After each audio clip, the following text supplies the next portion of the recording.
15 minutes. And so I wrote it. It's probably 25. See, I'm down to 10. It's fine. There's a little bit of risk. Yeah. And I'm keeping mine.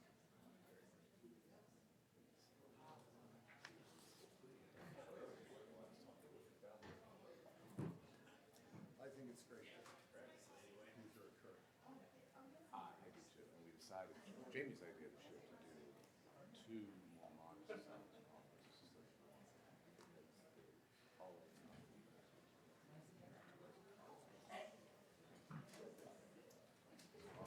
He's off, and then you're off to the races. And I promise not to time you.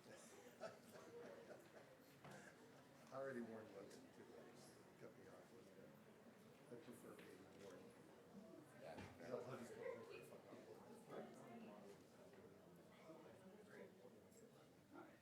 a researcher on it. I don't specifically work in the field. But 28 years.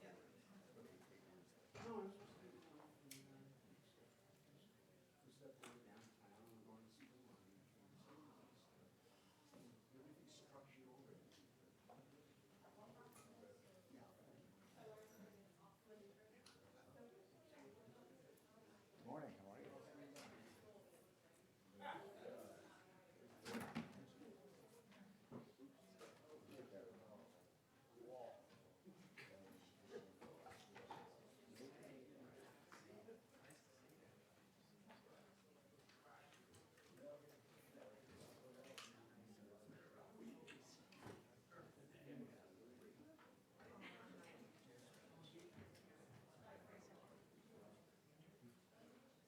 Phone registration.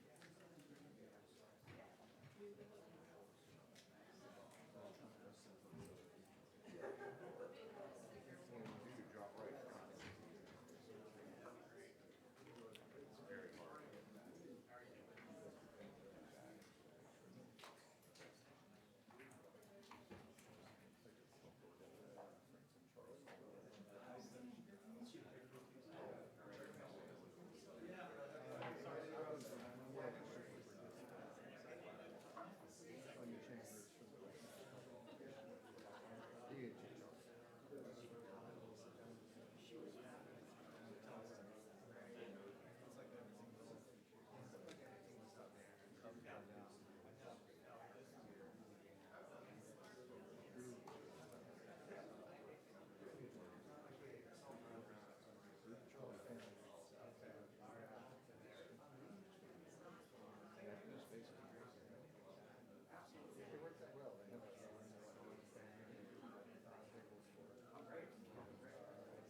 Nice job catering me up.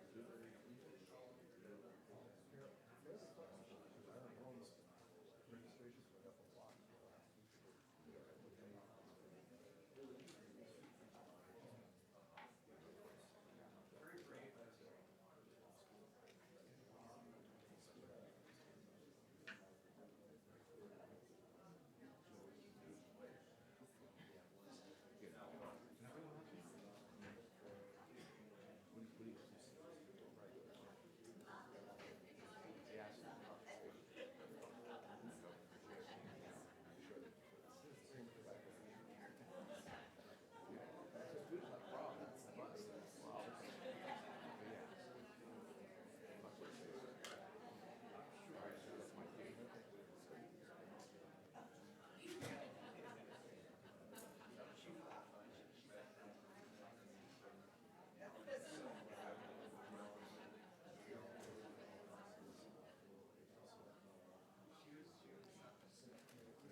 Well, good morning, everyone, and welcome. Good morning. I was waiting for that. Yes, call and response. My name is Greg Bowman. I have the honor and the privilege of serving as the Dean of the West Virginia University College of Law. And on behalf of all of the faculty and the staff and the students here at the law school, and on behalf of the entire university, I'm really pleased to welcome you to our conference today on climate change and public health. So we really appreciate you spending part of your weekend with us talking about this important topic. The timing could not be better for convening a conference to talk about climate change. Yesterday, on Friday, tens of thousands of high school students in cities nationwide skipped classes to attend global climate strike marches calling for immediate action to address climate change. And I have a news bulletin update in that regard. It may continue next week, according to my source, my 16-year-old son. He brought it up with me at dinner last night, and he said, "Dad, did you know about this?" And I said, "Yes." And he said, "I hope we skip." Now, I'm not entirely convinced that his entire purpose is supporting efforts to combat climate change, but I think part of it is, and I'll take part as a victory. So it was a really interesting conversation with a 16-year-old boy who is concerned about the future. So that's happening in 800 locations across America and 130 countries across the globe.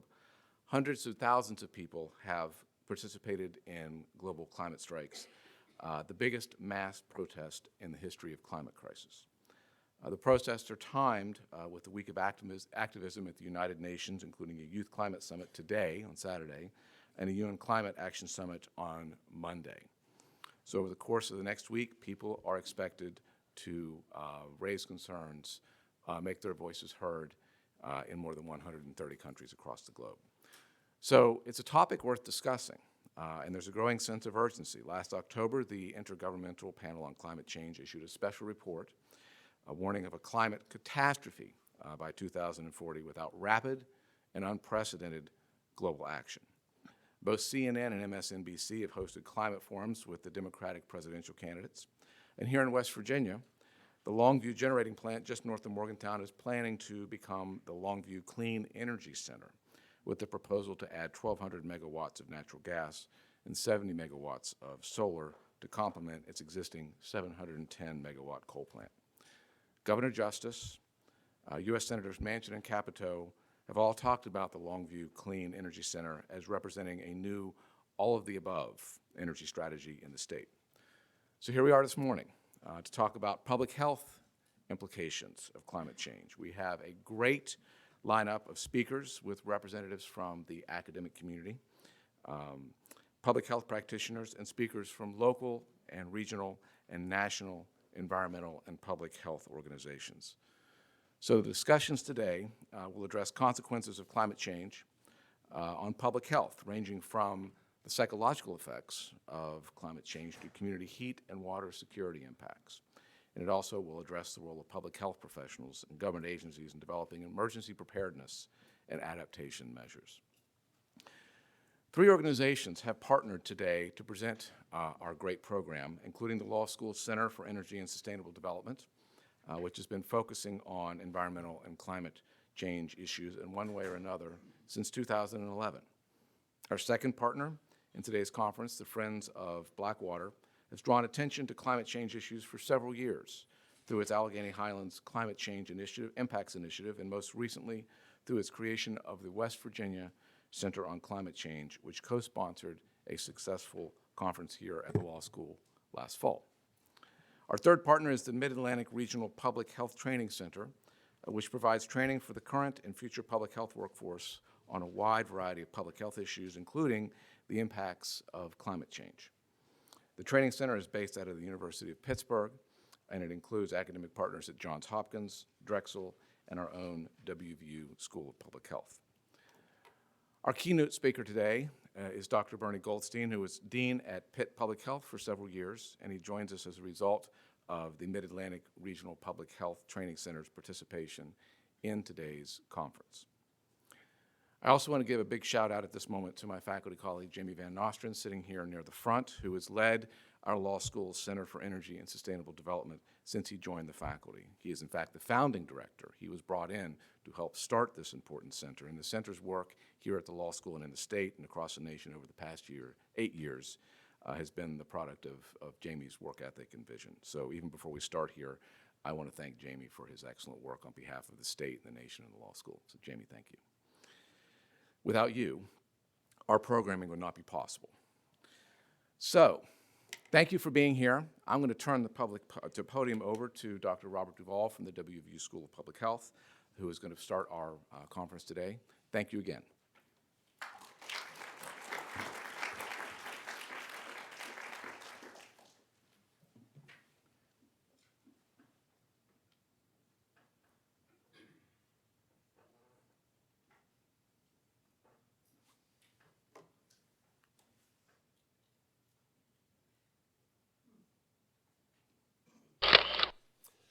Okay, I really would like to thank Dean Bowman, Friends of Blackwater, and the Center on Energy and Sustainability for this opportunity. I think this conference is wonderful.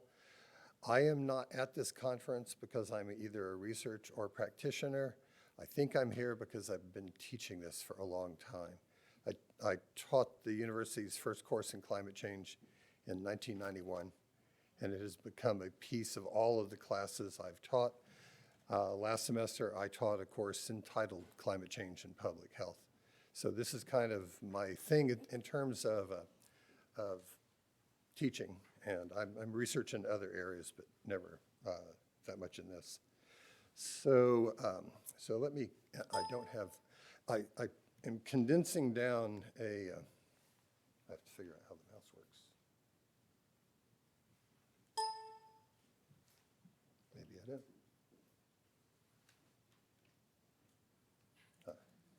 I just said all that. Okay, for me, this is the year it has come of age. It's been a 30-year wait for opportunities like this.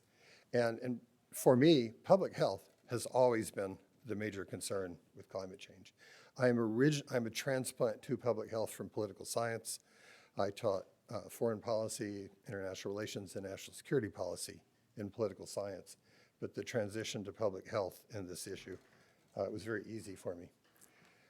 Now, I've been teaching a long time, so my job here is to do the following. I am the trailer for the rest of the day. That means what my job is to do is it's to give you a little bit of the plot, enough of the plot to catch on, and then give you a lot of little sound bites and visual images, and also to do it really fast because I don't have much time. So, all right. I have climate change in 7 slides. This is my distillation of the issue. Slide 1, it's the science. We don't need to go into the science if you want the slides.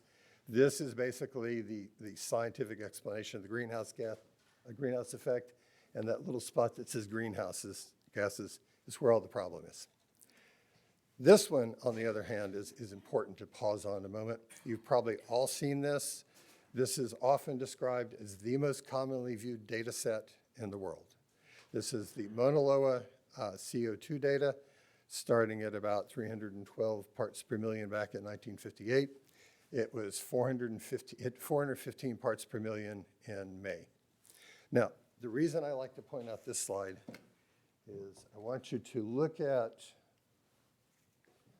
the, it does work.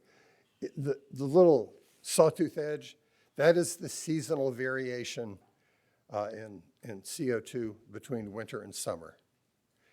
And so you think about what the world looks like in January and then in June, and that difference in what we see is represented by this much change. Now, where do you see that full track? Well, it's really hard to see that in everyday life. And so I puzzled over this for a few years, and then finally, one day I realized you could see it. It looks like this. And like that. We can see it, we just have to stop and look at what we're doing. Okay, I put this in here. If anyone gets the slides, this is a fascinating graphic. I'm not going to let it run all the way. It tells you that it's not just Mauna Loa that has high CO2, it's global and it's historic. I wish I had time to let it run. So to me, it's one of the best visualizations I've ever seen. Now, this table is very old. It was done in 1976, but it's easy to comprehend, and it tells the whole story for why this is a problem and difficult to deal with. There are basically 4 boxes, 4 buckets, a little more modern term.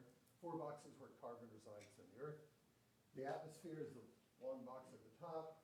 That's biosphere, that's us, plants, animals, bacteria, etc. There are the oceans where ultimately it goes to reside, and there are fossil fuels. When you pull fossil fuels out and burn them, it goes into the air, and if you notice, this box is nowhere near the size of that box. You cannot possibly pull as much out and put it into the air and think it's going to turn into plants and animals. It will in the long run, but not in our time frame. I like this diagram, even though it's old. A more modern version gives you the fluxes and reservoirs numbers a little bit better. They don't change substantially to change the message, but I thought I'd update it a little bit for you. Temperature, it's been a debate for a long time as to whether it really is going up. This is the Berkeley Earth data. I like using the Berkeley Earth data because it was collected by a rather well-known physicist who was a climate science denier. He collected it using funds from the Koch Foundation, and this is their data, their analysis, and they now say, oh, yep, it's going up. So yeah, it's as good as anything. It looks just like the NASA data. It's kind of like, their statement was, we've resolved it. They've finally agreed with what NASA and many other people have been saying for many years. Okay, sea level rise, yep, going up. Has been for a long time. A warmer world means it's going to rise just due to a phenomena called the thermal expansion of water. And it's going to keep going up if the planet keeps getting warmer. Okay, last of 7 slides. You got to look at the anomalies in climate change. And I will tell you, this is the scariest photograph I have ever seen in my life. This is a guy out on the Siberian tundra, and he has found something that makes him tremendously happy. That is indeed, as you're wondering, that is a mastodon tusk. And it is several $1,000s to him. Now, why is he finding it? He's finding it because the Siberian tundra is thawing. And no one could either find it before or get it out of the ice. And chances are it simply eroded out with melting ice. And it's not the only one that they found up there. The entire area is thawing. Okay, so to me, that is as significant a data point for climate change as anything else I can show you. Okay, that is my climate change in 7 slides. Now, the last one is an anomaly. And when I started teaching about climate change, I looked at a lot of anomalies. And back then, in the late 80s, well, 88 was a record hot year. First one I remember people talking about as a record hot year. A few coral reefs had started bleaching. That was an unusual thing, an anomaly. Hurricane Gilbert in 1988 had the second lowest central pressure of any tropical storm in the Atlantic. It was a Category 5, the first Category 5 storm I recall in my lifetime, pretty sure it was. And I'm from Florida, so hurricanes are a thing for me. And there was anecdotal evidence about glaciers receding. Most of the things that were anomalous in the 1980s are verifiable trends today, not all. So there are clear trends in a lot of these. By the way, if you like glaciers, if you want to go to Glacier National Park, you better hurry. There were 150 of them in the 1850s when it was discovered. There are, I think, only a couple of dozen left at most. They are disappearing very rapidly.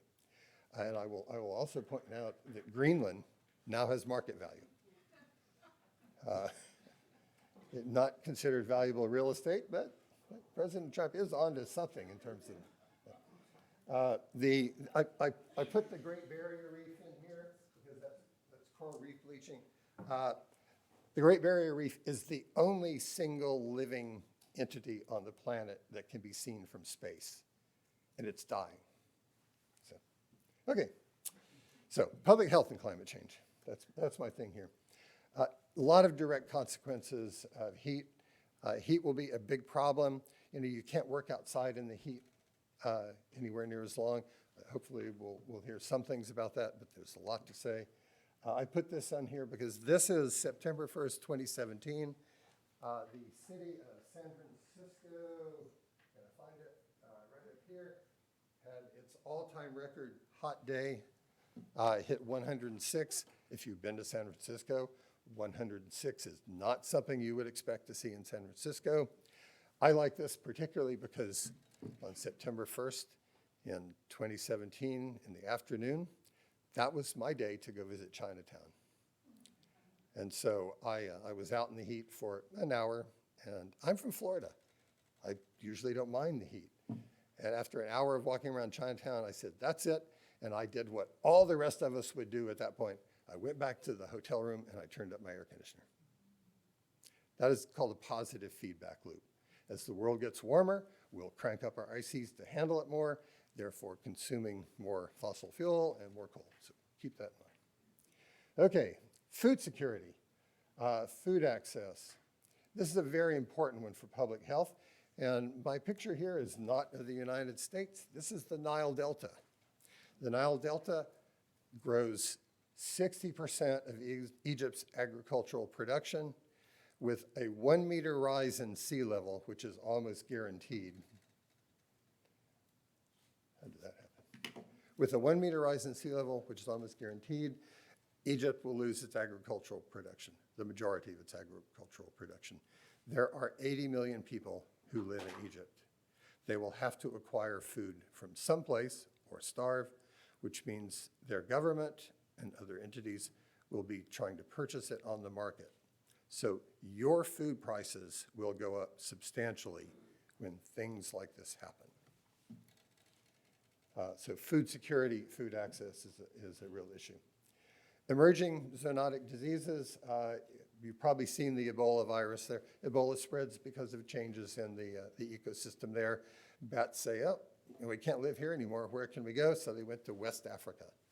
The current outbreak in the Democratic Republic of Congo is all the more problematic because it's in a war zone. It hasn't been stopped yet. I'm kind of iffy on how it's going. The bottom one is Lyme disease. The change in 96 to 2012. It's tick-borne. We don't have to worry about it too much here, but you do, excuse me, you do run into cases. But of course, there's the apex predator on human beings, the mosquito, which gives us Zika, dengue, chikungunya, yellow fever, West Nile, and a new one kind of emerging lately, Eastern equine encephalitis. So there are lots of things out there. Mosquitoes like it when it's warmer. A warmer world means more mosquitoes. So keep that in mind. Oh, the little fellow on the right, I just threw him in there. That's a sand flea. This particular one is from Latin America and spreads leishmaniasis, which is a parasitic disease that you don't want to think about getting. So, okay.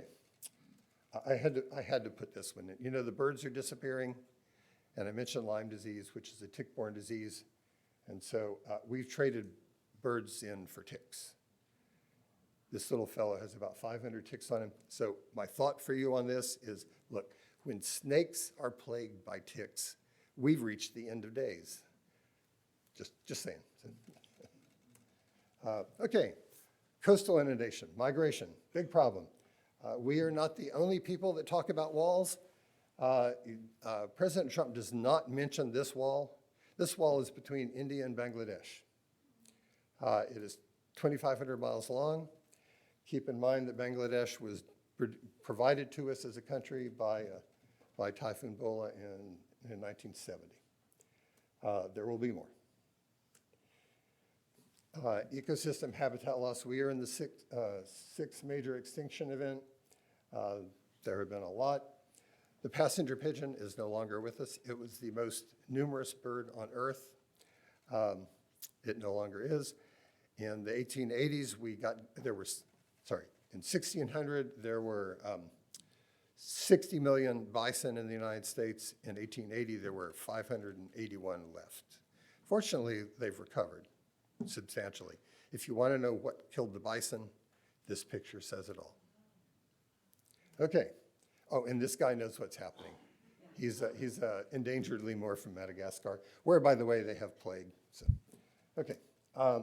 Tropical storms are more intense. This is Dorian in the Bahamas a few weeks ago. This is Galveston in 2009 or 2008. This is what a hurricane does to a barrier island when it goes along it. If Dorian had been 50 to 100 miles farther east, the east coast of Florida from West Palm to Jacksonville would have looked like this. Okay. I'll skip my favorite thing here. This is what keeps me up at night. This is the Mississippi River.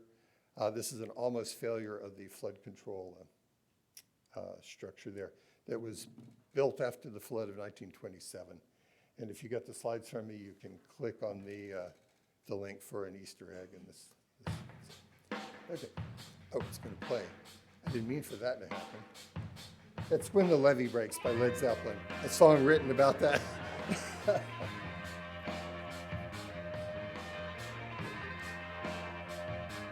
And there's no volume control. Got it. You'll scare me. Yeah. Okay. Now, there's more to go. Now, I have to wrap it up, so I'm going to say two final thoughts. One of those is when you get in discussions with people about fixing this problem, that means raising the cost of energy, carbon tax, carbon dividend, et cetera. It doesn't matter the policy approach. You have to understand that if you don't raise the cost of energy, if you don't, let's say, double the cost of energy, you are going to triple the cost of your food. It is not a can we afford that, it's can we afford not to do that. And I don't debate people about the wisdom of a carbon tax. I just say I don't want my food prices to triple. And when China goes on the market, China is the largest consumer of food, the largest producer of food on the planet. We're the largest exporter. They have more people to feed and they produce the most. And they've got cash to go on the market.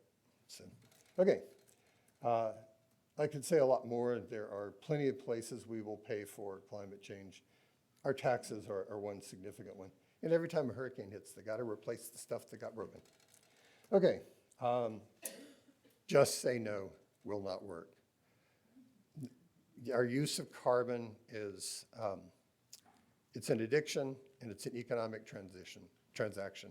You've got to change the economics to change the behavior. So, my last thought for you, not everything is gloom and doom. There is more land in Canada and Siberia that will become arable and farmable than we will lose due to climate change. That's my conjecture. In the long run, the human race will get through this. I don't view this as disaster for the race. Modern Western civilization, the story is not out. And I think that the best thought I can leave you with is the quote I heard from Greta Thunberg, the voice of the students, which is, I don't want you to be concerned, I want you to panic. Because that's the appropriate response. Because in panic, you will do something. So, thank you.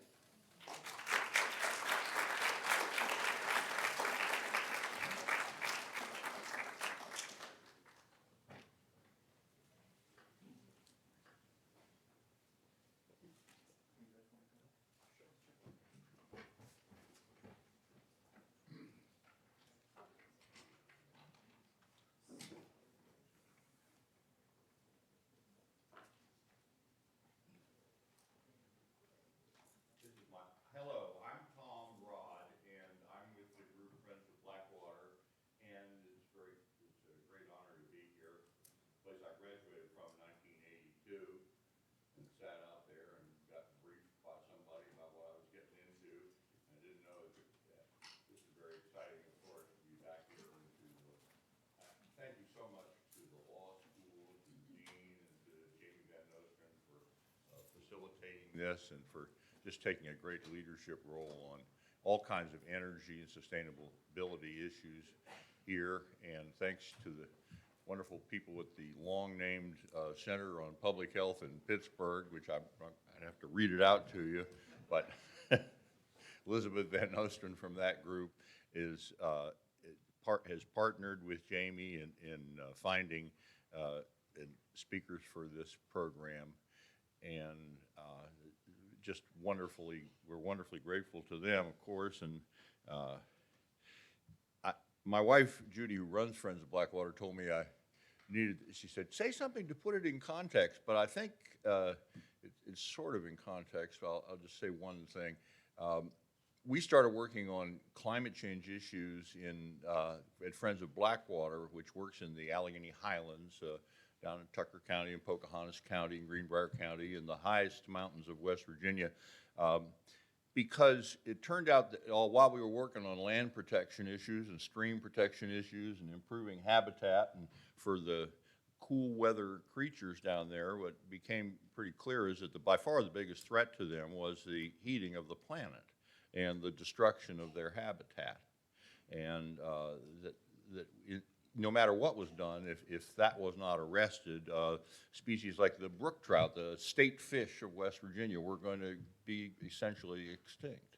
And that was true of other things like Ginny the flying squirrel and the Cheat Mountain salamander, and you just name it, a lot of plants, and the whole timber economy for that matter, the red spruce and things like that. All these were on there.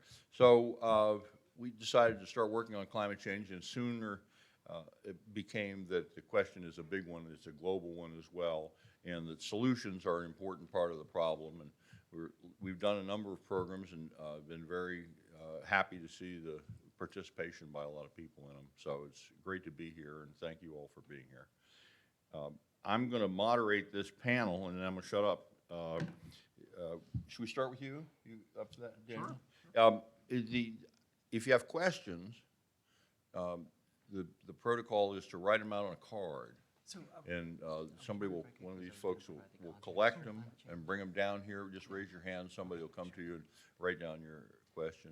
It's not that we can't handle questions after the thing, you know, if something occurs to you at the last minute, but it'd be very helpful if you put your questions on it. Tom, Logan, is there anything else? Yeah. Oh, I was going to say, we just decided to go back I'm going to talk first to introduce Oh, climate okay. change in West Virginia, and I then hadn't, Dan's comments. we should have talked about Yep, that. no I'm worries, sorry. no worries. All right. Okay.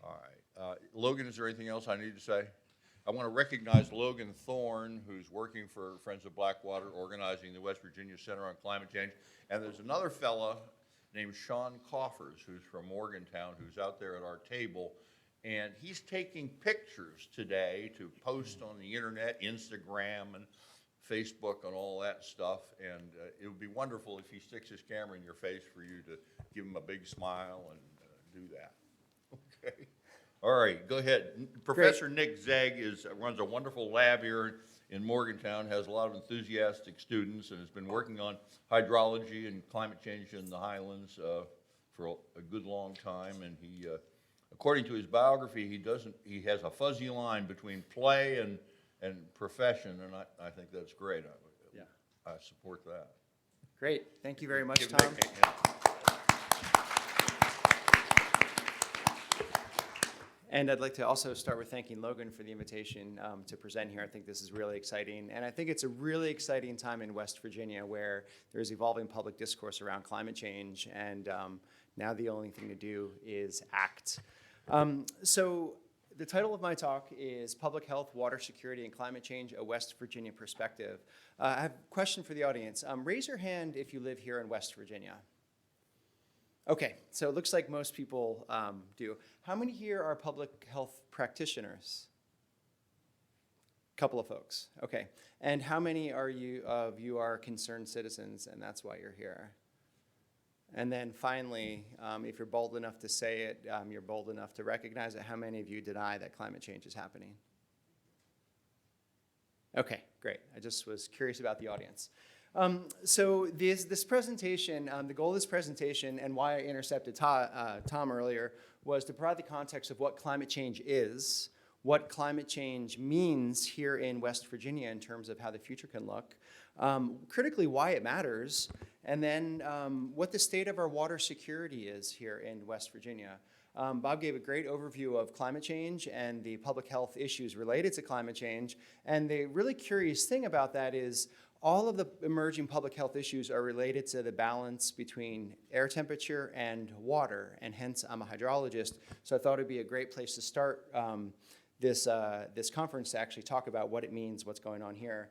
And after discussing the state of water security here in West Virginia, if time permits, I'm going to give a brief overview of some of the tools that my lab, the WVU Mountain Hydrology Lab in the Davis College, is developing to help promulgate policies and practices here in West Virginia that protect our greatest resources, which of course are West Virginians, followed by our greatest resource, which is water. So what is Global climate change. What is global warming? We hear a lot about this, and my family is very impassioned about this. They live in different parts of the country, but when I ask them to explain it, they just kind of have a feeling of what global climate change is, but they can't necessarily articulate it. So what this figure shows is, as Bob mentioned earlier, is this term called anomaly, which is basically the current climate conditions relative to a long-term historic mean. And what you saw in that, I'm going to go ahead and play it again. What you saw in that is that across the globe, the areas that are blue in color are cool, and the areas that are red in color are warmer. And over the last century and change, we see that globally, indeed, the air temperature is increasing. Now, this is not a model. These are observations measured on the landscape using technology grounded in physics, which is called a thermometer. And so this is observed data. And over the last several decades, what we see is that globally air temperature has increased across the globe by about 1.8 degrees Fahrenheit. And so the averages means it condenses the extremes. Some parts are indeed cooling and have been cooling, but some parts of the globe are indeed warming. And when we take the average of that, the net result is a gain in air temperature. So that is what global warming is. It's driven by humans. It's driven by humans through the production of food and energy. This figure here shows how global temperature has changed, and that has been attributed to the different drivers. That black line represents the observations in change, and then we have this blue line that looks at natural factors, such as seasons and various oscillations that we have, as well as the human factors. But then that green area represents the natural factors only. And what we can see is that the natural factors, or the human and natural factors combined, are indeed increasing our temperature.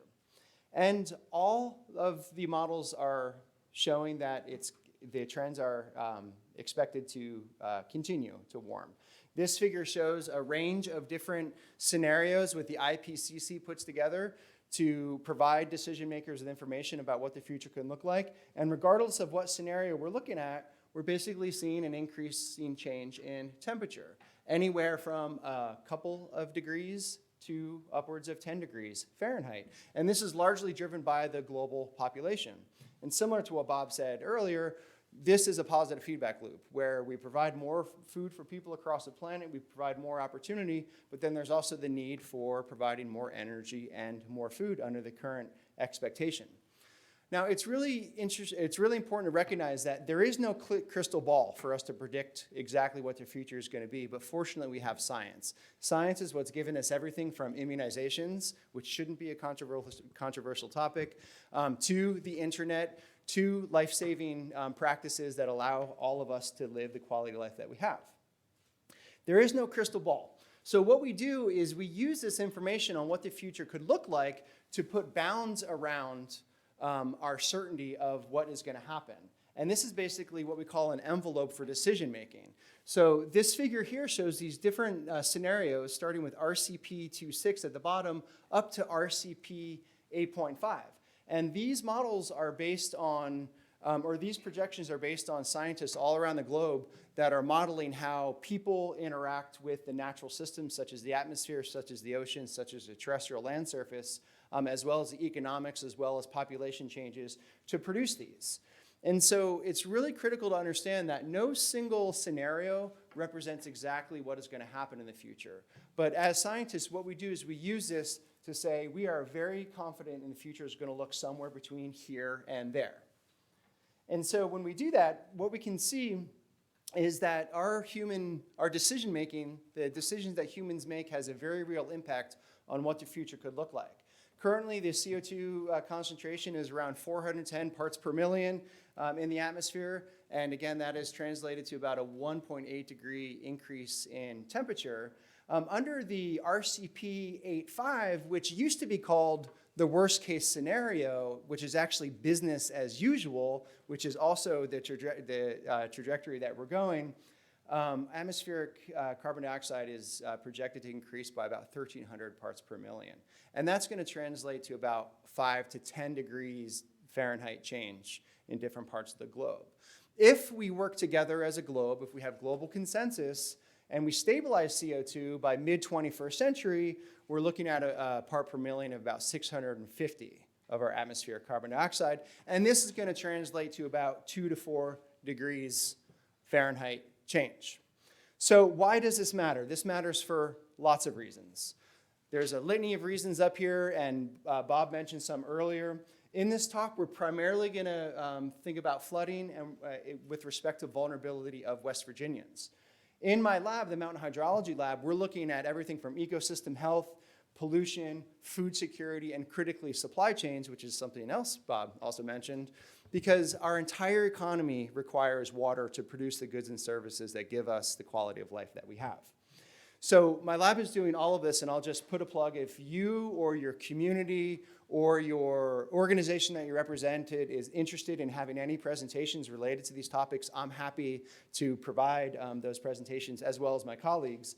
But today we're going to focus on flooding because I personally think with a perspective in West Virginia, flooding is our greatest, most direct impact related to a warming climate.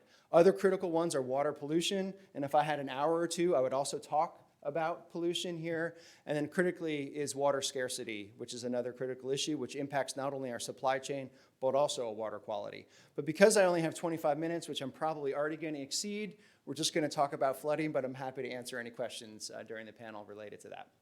But in order to understand the impacts of climate change, we need to go back to what the water cycle is. Most of us learn this early on in our elementary school, but it's really important to understand the water cycle as it relates to how climate change is going to impact humanity. So it starts with evaporation, and of course the sun provides energy to phase change water from liquid to vapor, and that water vapor rises into the atmosphere. As it rises into the atmosphere, it cools. As it cools, it condenses and creates precipitation, and that precipitation falls back to Earth where it's intercepted by vegetation, or it evaporates, or it moves down to the surface of the Earth where it runs across the surface of the Earth as surface flow, or it's infiltrated into the subsurface and moves as soil water or groundwater flow. I have vegetation in the center of this, one reason because vegetation is our largest land cover here in West Virginia in the Central Appalachians, the forests rather, but the other part is it plays a critical control on modulating the global climate system. As a tree absorbs energy, solar radiation, it pulls water out of the ground and puts that water vapor back up into the atmosphere. That's part of the cycle. But critically, as it does that, it sequesters carbon dioxide and takes carbon dioxide out of the air and splits the carbon and the oxygen. And the oxygen is what is our source. That oxygen from the vegetation is our source that we breathe. And then that carbon is put into biomass to grow trees. So there's a very critical feedback loop between climate change, climate stabilization, and our vegetation. So when we think about the impacts of climate change, we think about it from this perspective of the water cycle because changes in temperature have implications for every aspect of this cycle here. And that is what we're going to explore in this talk. So why does a small change in temperature matter? Well, with a small temperature change, the atmosphere expands. Because the atmosphere expands, it can store more water. It's really critical to understand that the relationship between air temperature and water vapor is nonlinear. This is one of my favorite figures. This is called the Clausius-Clapeyron relation that using physics relates air temperature to water vapor being held in the atmosphere. This is scientific knowledge from the mid-1800s. This is not new stuff. And similar to greenhouse gases, which also was discovered in the 1800s, this is existing knowledge. But what you see in this relationship is that the curve between air temperature and water vapor is nonlinear. So what this implies is that a very small change in air temperature disproportionately affects water vapor. So a very small warming of our atmosphere means that the atmosphere can hold more water, but it also increases evaporation, which accelerates precipitation. And this is what we call water cycle intensification. There's more energy, the water is cycling through our system more quickly, and of course, this is why we have an increase in the frequency and intensity of precipitation events. If you were to take one thing away from my talk, it's this: warmer air holds more water. So when you talk to your people, when you talk to your community, this is the critical thing. With more air, with warmer temperatures, more water is held in the atmosphere. So intensification is well recognized as the driver of climate catastrophes across the US. This figure here shows climate catastrophes such as storms, floods, landslides, temperature extremes, droughts, and forest fires. And regardless of what catastrophe you look at, you see there's an increasing trend since the 80s across the US. And it's not just a bunch of academics that are worried with this. The Department of Defense actually is one of the, invests some of the greatest amounts of funding in understanding the impacts of climate change. Because climate change is what we call a threat multiplier. It exacerbates unstable situations. And so recently the Department of Defense released this study that they did that looked at vulnerability to climate-related events for military bases throughout the US. And they looked at 79 military installations. And across those, they're already seeing the impacts of intensification of the water cycle, the impacts of climate change. Recurrent flooding has happened historically at 53 of the 79 US military facilities. That's expected to increase by up to about 60. Droughts, 43 of the 79. Wildfires, about 36 of the 43, and then the melting of permafrost has impacted military operations in Alaska. The point of this is not just some liberal agenda. This is decision makers that are thinking about national security and what it means for our government to be able to do the things that are good and the things that are bad. But the point is climate change impacts how we conduct operations across humanity. So what is climate change in West Virginia? What does this look like? Well, historically, from 1900 to 2016, our average temperature is about 52 degrees Fahrenheit. Minimum 41 degrees and maximum 63 degrees. Under the mitigation scenario, where collectively as a globe we reduce CO2, greenhouse gas emissions, and principally CO2, we see that minimum air temperature is expected to increase by 46 degrees, average temperature by 57 degrees, and maximum temperature by 68 degrees.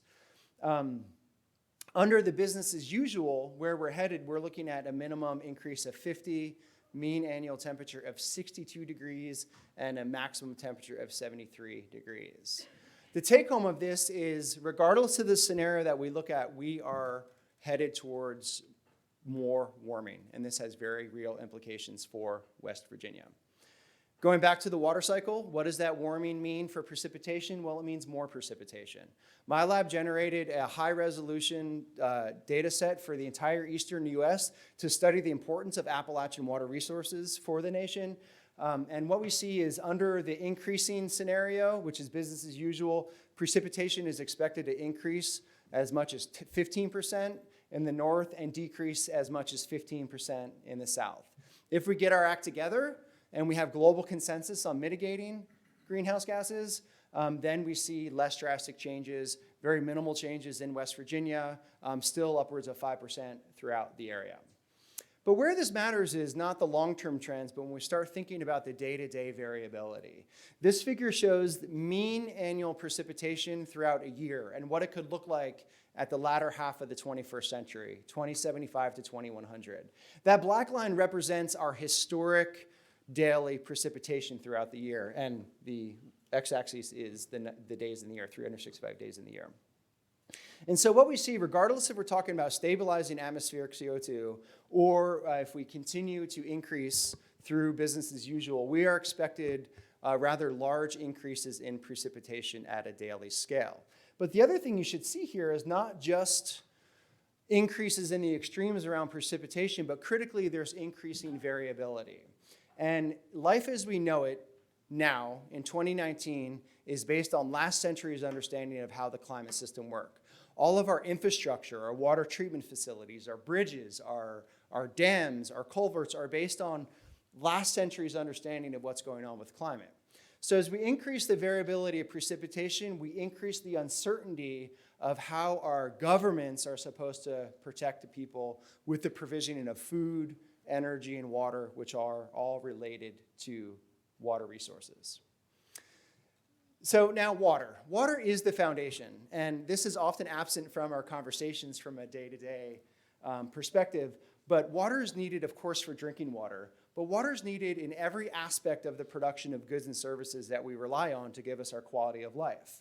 From a perspective of food, a single apple requires 18 gallons of water. A single ear of corn requires 118 gallons of water. Pot of coffee, 174 gallons of water. A gallon of milk, 264 gallons of water. A pound of cheese, 660 gallons of water. That steak you've been thinking about, almost 1,200 gallons of water. And if you're ecologically minded, drink more beer, 40 gallons of water for a single bottle of beer. If I could give my children beer over milk, I would. Technology, which is ubiquitous in public health, ubiquitous throughout our decision-making on natural resources, emergency preparedness, so on and so forth. 3,000 gallons of water to make a single smartphone. 2,000 gallons of water to make a single pair of blue jeans. 13 gallons of water for a gallon of gasoline, which is about 7 gallons of water per 1 mile. Energy. Energy is a large user of water. In the year 2000, 40% of our water withdrawal in the US went to producing energy. By 2030, that demand is expected to increase by 50%. In North America, in any given year, 10 trillion gallons of water are used to produce electricity that runs our economy. So this leads us to the topic of water security, and what is it? Well, water security is an acceptable level of water risk to humans and ecosystems, coupled with the sufficient amount of water quantity and water quality to support livelihoods, national security, human health, and ecosystem services. Now, this definition of water and water resources management encompasses the entire life cycle and interaction of the supply chain of receiving raw resources from our ecosystems to the end user consuming that. And so in my lab, we focus on how the supply chain interacts with our ecosystems and the climate to provide opportunities, but importantly, reduce vulnerability of our communities. And so tying in water resources to public health can be done very, very smoothly, if you will, through this definition of what water security. Now let's jump into West Virginia real quickly. We have a lot of water here. We are a headwater state that provides water to the Chesapeake Bay, to Washington, D.C. and the Chesapeake Bay through the Potomac drainage, but also to the Gulf of Mexico through the Ohio and the Mississippi rivers that go to the Gulf. So we are connected to a large portion of the U.S. West Virginia provides about water directly to about 3% of the U.S. population. We have 54,000 miles of river in West Virginia, making us a state with some of the greatest density of river miles. We receive about 50 inches of precipitation a year, and the Potomac River from West Virginia generates about 1.2 billion gallons of water per year. By all definitions, we're water rich. But if we go back to this definition of water security, what about human and ecosystem risk? Well, we have floods, and we have a rich history of floods. We have ubiquitous pollution issues. Most recently, not most recently, but the most recent catastrophic disaster related to water pollution was the Elk River chemical spill that over the 4 days that water system was shut down, lost $60 million to the local economy. It's hard to run schools, businesses, and economy without clean water or reliable water. But we also have degraded function. About 70% of our rivers in West Virginia are impaired from biological standards. What about sufficient quantity and quality of water? We have large number of communities in West Virginia that are not even tied into community water systems. They're relying on defunct systems that left when the coal towns left, or they simply aren't connected. And all of this conspires to contribute to the problem of having poor livelihood, issues with public health, and issues with economic security throughout the area. There's a breakdown of our system that is intertwined with all these other issues. Chronic health, infrastructure woes, there's a dearth of opportunity, and that all spirals into brain drain. So West Virginia is very water insecure, but I am an optimist, and I am fired up about this, and I think West Virginia is one of the best kept secrets, and those of you who are like, don't get the word out, but the point is we need to move forward and think about where our value is in contribution to the country, and that is through our water resources. So what does intensification mean? What does warming mean for West Virginia? Well, it means more flooding, unfortunately. Oops. And this is what we saw with the 2016 flood down in the Greenbrier County area. That flood hasn't been directly attributed to climate change, but this is very much in line with our understanding of intensification of the water cycle. 7 to 10 inches of rain over a 24-hour period. On average, we receive about 0.2 of an inch of rain on any given day in West Virginia. 1,500 square miles inundated by the flood. It impacted the Greenbrier, Elk, and Gauley River basins. The impact, flood, debris, and landslides. And if you're worried about roads in Morgantown that aren't being upkept now, think about what more moisture means, more freeze-thaw cycles mean, and think about how climate change is going to impact you as the taxpayer. There are 23 fatalities associated with that event. 1,500 homes destroyed, 4,000 homes impaired, 125 businesses destroyed, $100 billion worth of damage. And this was a storm that statistically was supposed to happen very infrequently. Some people call this the 1,000-year storm, meaning very, very low probability of occurring. Well, that's all good if you think about the world from last century's perspective. So we've had numerous catastrophic events since then. In 2017, in August 3rd, we had large flooding events in the northern panhandle. In 2018, we had 2 large storms in February and April, and in July 3rd, in 2019, we had another flood event. So the frequency of floods appear to be increasing, and that has very real implications for West Virginia. Based on FEMA mapping, 7% of the population lives in flood zones in West Virginia. 11% of our housing is located in flood zones. 30% of our census blocks have a 10% or greater chance of flooding in any given year. And 19% is the poverty rate of folks that live in our floodplains. Climate change is not only an environmental issue, but it is also a social justice issue. But West Virginia is not alone. A recent study actually showed that 40% of the US is actually not covered in FEMA floodplain mapping, which exposes 41 million Americans to living in an area that has a high probability of flooding, which means also that the population in the US is about 3 times higher, the population that is exposed to serious flooding. And this is not accounting for climate change, this is just accounting for more realistic modeling of where people live and where floods are occurring. But I'm just gonna jump ahead to here because it's all about choices. There is no crystal ball, we have science. Science has always been part of our decision-making process, and that has lagged behind in recent years and recent decades. What is certain about climate change is that vulnerable people will become more vulnerable, and we have a high degree of vulnerable populations here in West Virginia. There are alternatives, such as stabilizing CO2 or continue rampant consumption of fossil fuels, but there are also very real challenges. It requires global cooperation. But there's also very well-funded self-interest groups that are opposing climate change discourse and a lot of information. So a lot of people ask me what I can do or what you can do as a citizen. The most important thing that you can do is to insist that decision makers have our best interest in mind. And in West Virginia, that means having climate change part of our decision making. That means having policies and practices that actually protect West Virginians. With this, it's not the rollback of the EPA's waters of the US. It's not the West Virginia Manufacturing Association providing significant roadblocks and updating human health criteria on drinking water for our West Virginian citizens.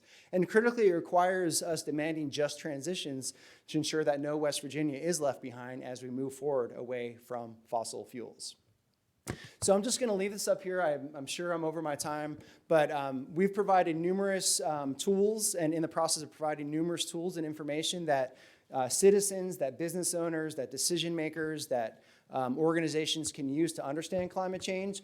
And I'm going to stop here, but I'll be here throughout the day. So if you are interested in data, if you're interested in talking about what's going on, and also how you can tap into this evolving network of climate change action in the state, I'm happy to be here. So thank you very much for this opportunity.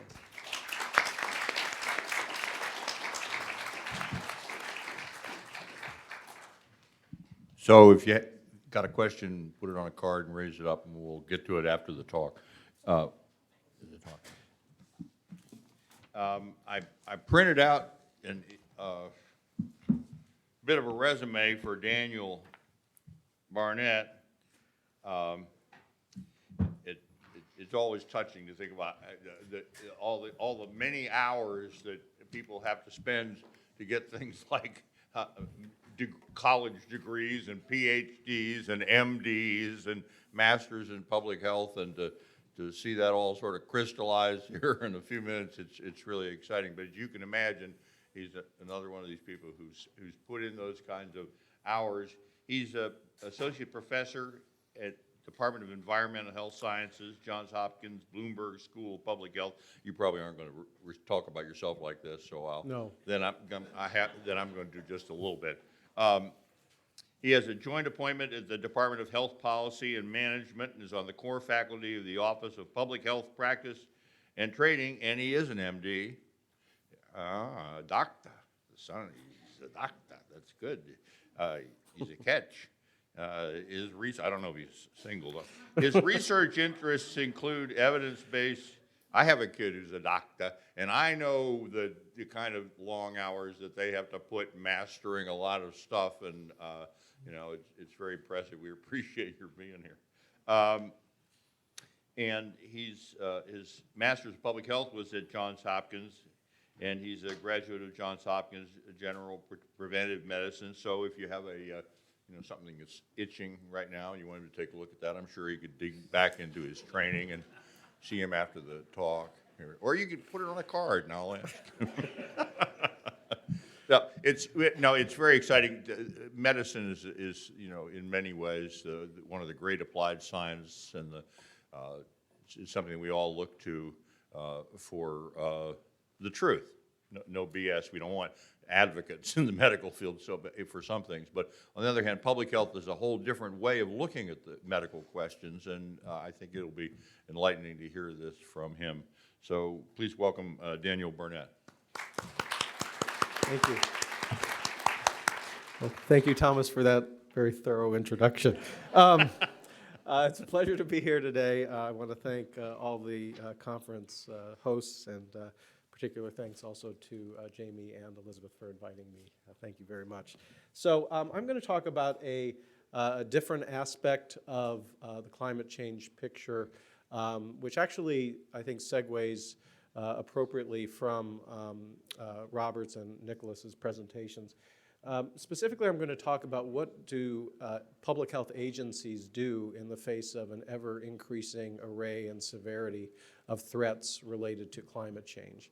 And most specifically, I'll talk about not ability to respond to these threats, but willingness to do so. That's been an area, the issue of willingness of public health and healthcare workers to come to work in disasters has been an area of great research interest for me for several years, and I'm going to talk about climate change considerations in that context. So these are not new problems, but they're becoming more frequent and severe as climate change intensifies, and I'm not going to enumerate all of these other than to say these have been nicely discussed earlier today, but I will say that vector-borne diseases and waterborne diseases are very pertinent, as mentioned earlier, when we think about an increased array of threats that we face in public health and what health departments have to deal with. This is not just a domestic issue, obviously, for public health agencies, it's an international issue.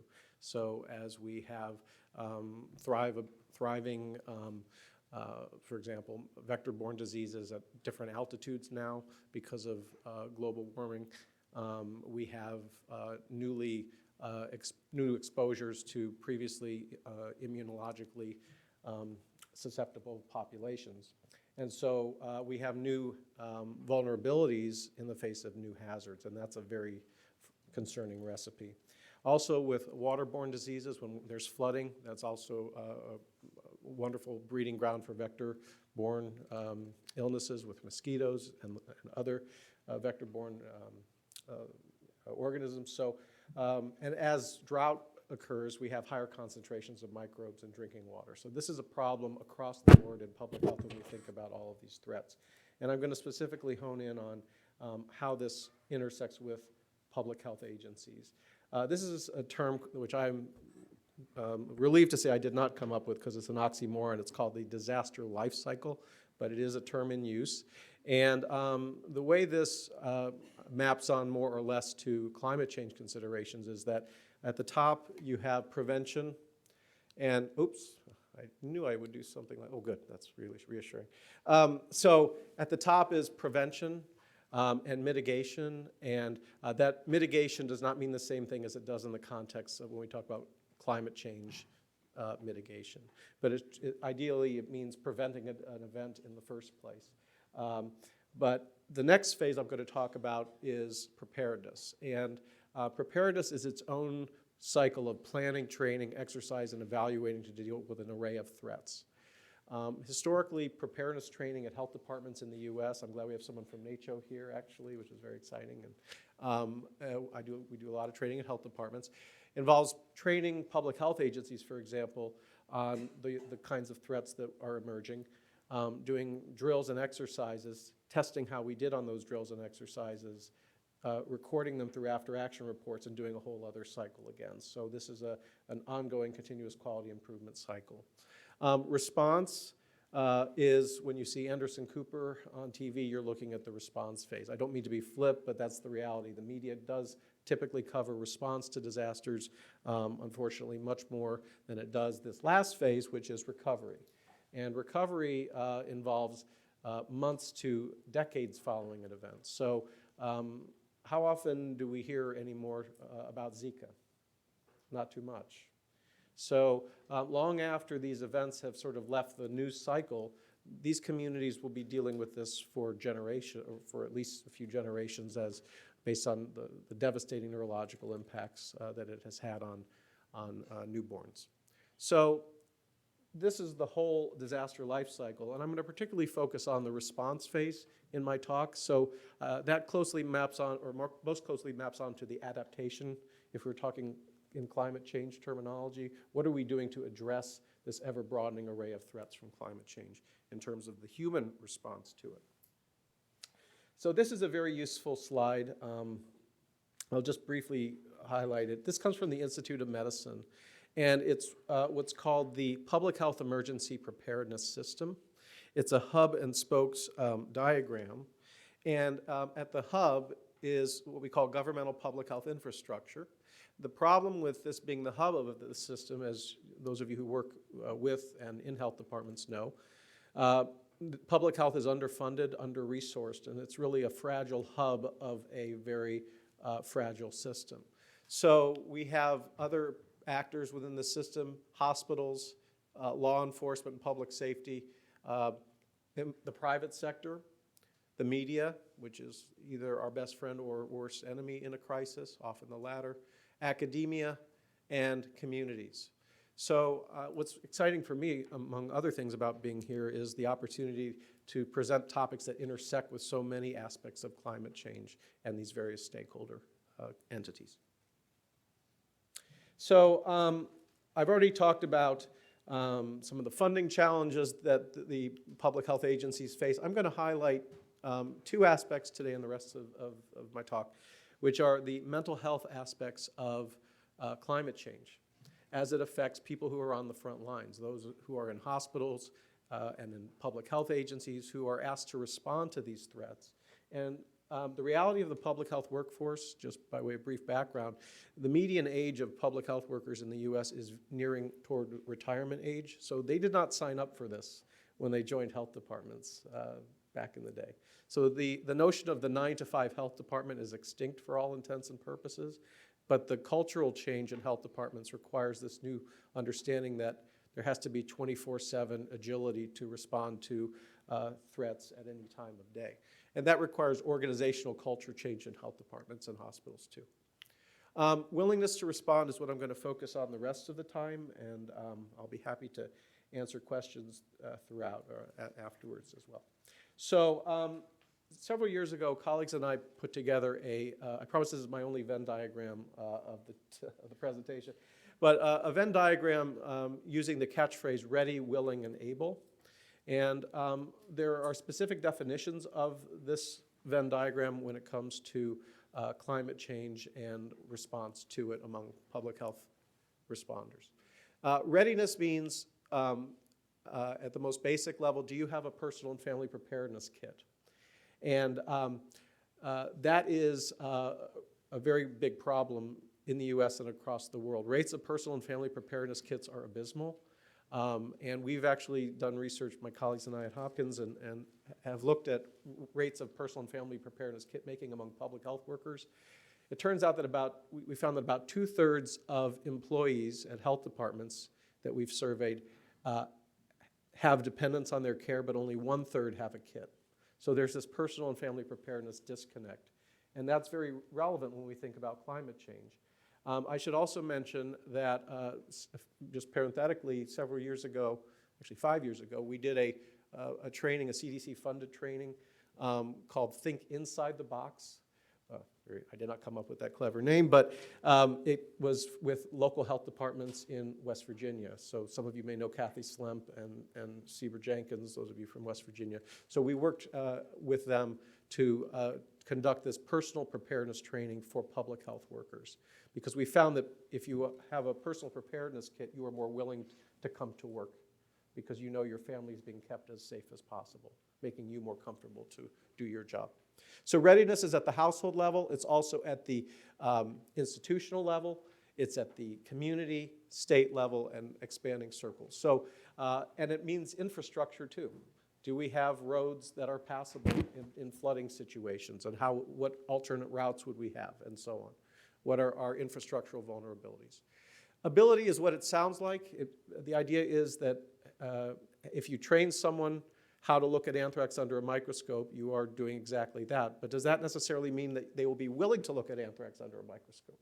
So you mentioned medicine. My father's a pathologist, so this is very relevant from the idea of looking at something under a microscope and doing laboratory work.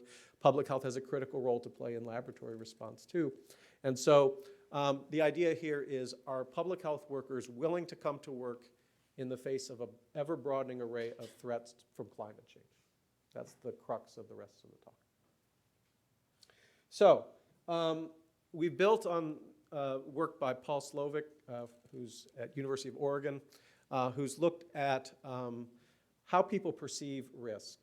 And there are two axes that he describes. I'll be very brief about this. One is perceived threat, and the other is observability. So this is relevant to climate change considerations. Thankfully, we're seeing more and more awareness of the threat, as evidenced by the protest marches. And frankly, it's the younger generation that's driving this in many ways, and that's very exciting to see. The observability, that's also becoming more acute as we see more frequent and severe weather-related events. So both of these are relevant. But the challenge here is that when we talk about climate change, we have to think about why this is such a critically important, or should be a critically important threat for people to respond to. And one of the things that makes climate change extremely relevant, anything in the northeast quadrant, by the way, is high risk perception, okay? So the idea here is that globally catastrophic impacts, fatal consequences, high risk to future generations. When you think about Greta Thunberg and others, they realize this and they're 15. So the idea here is that this is thankfully a wake-up call for the rest of the world in many ways. So these are the kinds of things that I think are in our favor in terms of awareness for climate change as a critical response aspect for health departments. I will say that you may think, well, willingness to respond, of course they're willing to respond. They're health department workers, they're hospital workers. Well, no. Our research shows strongly otherwise, and it's actually a dangerous assumption to make. Now, these are not peer-reviewed journals. These are articles in, here's one in the New York Times. You may recall that the first patient from the US, or in the US, who died of Ebola was a gentleman from Liberia who died at a hospital in Dallas. This is a photo of a hazmat worker, and there was a report in the New York Times about delays among battle-hardened hazmat workers because they were afraid to go to this man's home to remove his linens after he had passed away. So we shouldn't assume that even people who are extremely well trained or who know how to wear personal protective equipment like this are necessarily going to apply that knowledge and background towards such responses. In Madrid, there was a nurse who took care of a priest who died of Ebola, and the nurse herself got ill and died, and then there was a widespread quitting of nurses at this hospital. This is not a peer-reviewed article. This is the New York Daily News, but there was a physician from Doctors Without Borders who, you may recall, came back. He had an amazing day, I guess on his day he went bowling. I wish I could have days like that, but the reality is he came back, and then the next day, when it was found out that Bellevue Hospital was taking care of him, suddenly there was widespread absenteeism of nurses that day. I don't think that's true and unrelated, as they say. So we have to think about this in very practical terms, meaning what is the impact of surge capacity as we think about willingness to respond in the context of a whole host of risks, including those for climate change. Very briefly, we've been looking at this for a long time, this issue of willingness to respond. Many years ago, this is actually conducted before Hurricane Katrina, we looked at willingness to respond at local health departments in Maryland. And show of hands, how many of you would think, what do you think would be the leading modifier of willingness to respond? Show of hands if you think it would be fear about getting sick. Okay. That was actually our hypothesis. But to our surprise, that was not the leading modifier of willingness to respond. And this has training implications, as I'll talk about briefly. So it turned out the leading predictor of willingness to respond was how important that employee perceived his or her role to be in the agency response. So employees who perceived their roles to be important were 9.5 times more likely to be willing to come to work than their counterparts who perceived their roles to be unimportant. The take-home is that you can perceive your role to be unimportant in a health department and be factually wrong. You actually have a very important role to play. It's just never been conveyed how and why your role matters. So if you are a clerical and support staff, you can be furnished with a fact sheet, and you're also now on the front lines of risk communication, answering basic questions that you can refer to someone else. So these are all hands-on-deck scenarios.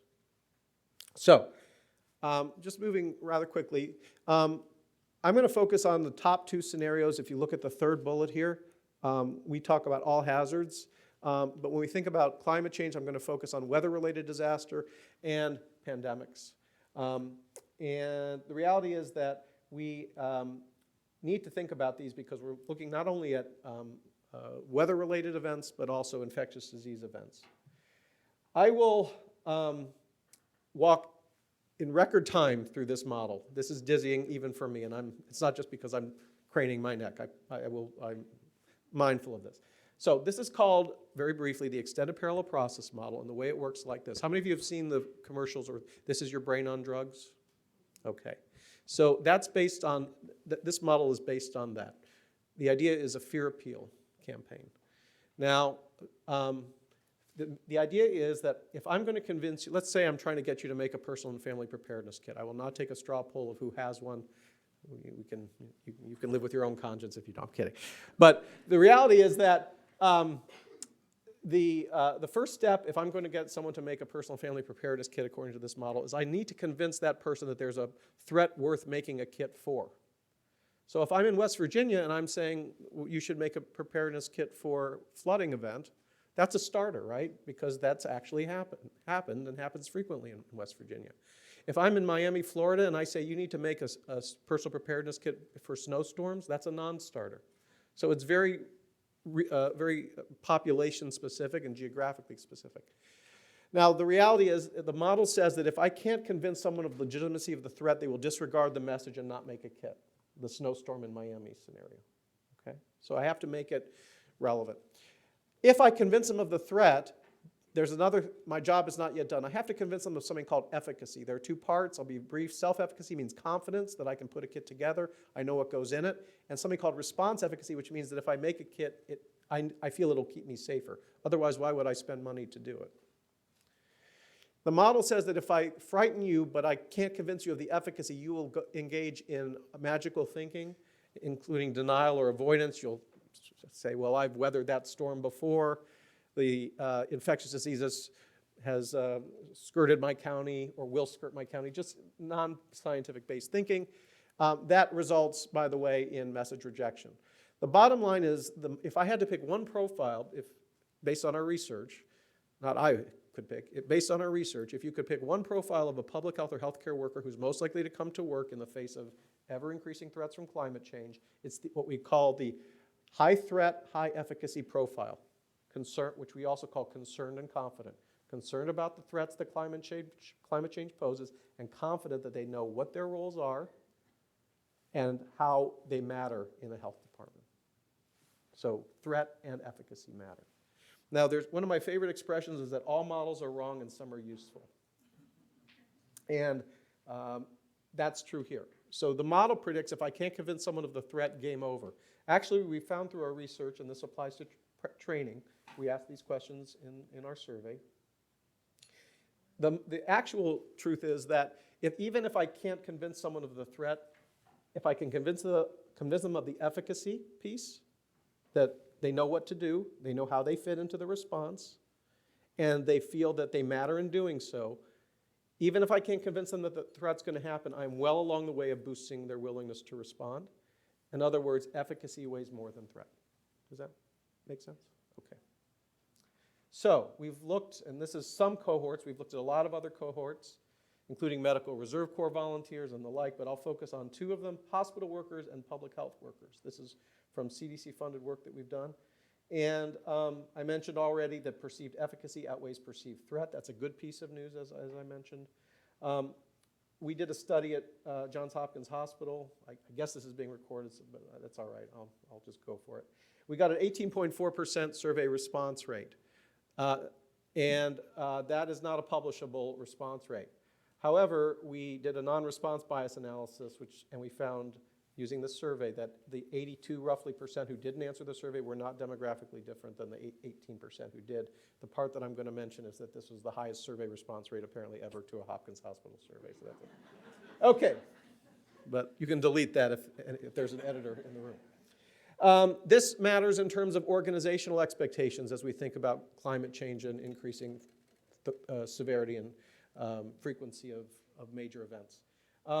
It matters from an organizational standpoint. If you tell your employees, we require you to come to work, they are more apt to respond, for example, to a pandemic flu event, 82.5%, than if you say, we'd like you to come to work, but we can't force you to. Now, my friend and colleague Elizabeth is a public health attorney, and she knows better than anyone that you cannot drag someone out of bed to work to do their jobs. However, as one health department officer told me a long time ago, he said, I can't make my employees come to work in a disaster, but I can revisit their employment status afterwards if they don't.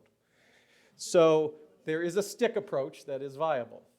But this matters. There's yet to be a good research study, by the way, on what are the most effective organizational messaging techniques to get employees to understand the critical importance of coming to work in high dread events. So that's something that I'd be interested in looking at further. Anesthesiology and critical care medicine, I realize I'm short on time, so I'll be very brief. We looked at this cohort. These are very type A, very adrenaline-fueled people. And you may say, well, these are pretty high numbers, and they are. One of the take-homes is that nurses are less willing to come to work than physicians. That's a problem because nurses are by far the largest cohort of health providers in the US and internationally. So hospitals don't run without nurses, obviously. So when we ask this third question, though, willingness to come to work regardless of severity, notice how the numbers go down. So you may say, oh, 83%, that's pretty good. Well, in an all-hands-on-deck scenario, if you have people saying off the top, 17% saying, I'm not going to come to work, that is a surge capacity threat. And CDC was very concerned about these findings because they indicate a major gap in our basically resilience as a public health and healthcare infrastructure. And look, 50% of nurses say, I will not come to work, regardless of severity. So if we were to have a 1918-like pandemic or some other unnamed pandemic of that severity, this is a problematic finding. So we need to think about how this applies to training, and I will be very brief in the remainder. So we used these findings. We did a study on health departments, the largest study that we're aware of almost 3,000 health department employees in 9 U.S. states, very geographically diverse, rural and urban. This was actually a randomized control trial study because we randomized the curriculum that I'm going to talk about into an intervention and control arm. At baseline, we found the same kind of patterns. I'm just going to focus on these two because these are climate change related considerations. If required, going back to organizational expectations, 93 and 91%, respectively for weather-related event and pandemic flu. If asked but not required, 83% and 80%. But when you ask regardless of severity, notice how it goes down. So this is very germane to Nicolas's and others' presentations about we're looking at increased frequency and severity of events in the face of climate change. So these are timely issues. We developed a curriculum based on these findings called the Public Health Infrastructure Training, designed to boost willingness to respond. This is not a cheerleading course. There is no sort of up with people aspect to this whatsoever. Now I'm dating myself. I am older than I look. But the reality is that this training was a train the trainer that we delivered to health departments designed to increase their level of efficacy. Going back to a comment I made earlier that efficacy weighs more than threat as a modifier of willingness to respond. It turns out that self-efficacy is the leading modifier of willingness to respond. So work by Bandura at Stanford, who's pioneered the concept of self-efficacy, has been really instrumental in our work. We did a 3-part, this is 7 hours of learning time over a 6-month window using a medical analogy, my only one. It's training toward willingness is better as a slow IV infusion than a bolus. Meaning that if I do a 1-day training, there might be a halo effect of increased willingness to respond, but it will dissipate almost as rapidly as it spiked. So organizational change takes time to remodel. So although we are against the clock with climate change, it is better to do this as over at least a few months window rather than a 1-day kind of workshop. And I'm going to wrap up momentarily. So the idea here is that we found that focus group findings revealed increased understanding of importance of public health workers' roles in a public health response, importance of being confident in the safety of one's family, hearkening back to a point I made earlier about personal and family preparedness kit making and why that's so important. And a lot of health departments indicated they still have work to do, which is a good thing. We call these parking lot issues that they called it. And so things that are going to be revisited by senior administrators. The last thing I'm going to talk about in 30 seconds is the recovery phase. We could talk a whole day about recovery. But when we think about these events that others have talked about, Nicolas and Robert so far, there's massive recovery phases attendant to this. And public health has a central role to play in recovery. We did a similar follow-on CDC-funded study looking at willingness to participate in disaster recovery. And the take-home here is that we did another randomized control trial based on Hurricane Sandy affected jurisdictions. And the most sobering finding is after having participated in disaster recovery, about 1/5 said they'd be unwilling to participate in recovery efforts following future disasters. So we have a ways to go, and I hate to end on a sobering note, but the positive aspect of that is we built a training based on that, focusing on efficacy, and we found that that can increase willingness to respond and sense of role importance in disaster recovery. So there are, the nice thing about this kind of work is it gives us a window into attitudes of frontline responders and ways that we can use that data, that evidence to inform curricular innovation to boost willingness to respond. So with that, I have references, and thank you so much. 5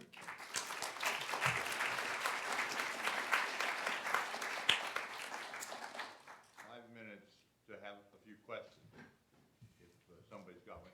Do we have any on cards? Too much to hope for. All right, we've got somebody got their hand up. Oh, I got some.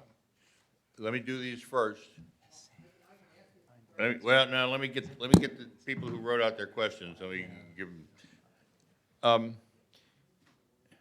What difference does, with respect to Dan, respect to health department workers, salary differentials make a difference, economic interests, and on the personal preparedness question, somebody says, I can't afford the more pricey items, but I do have some extra water stored.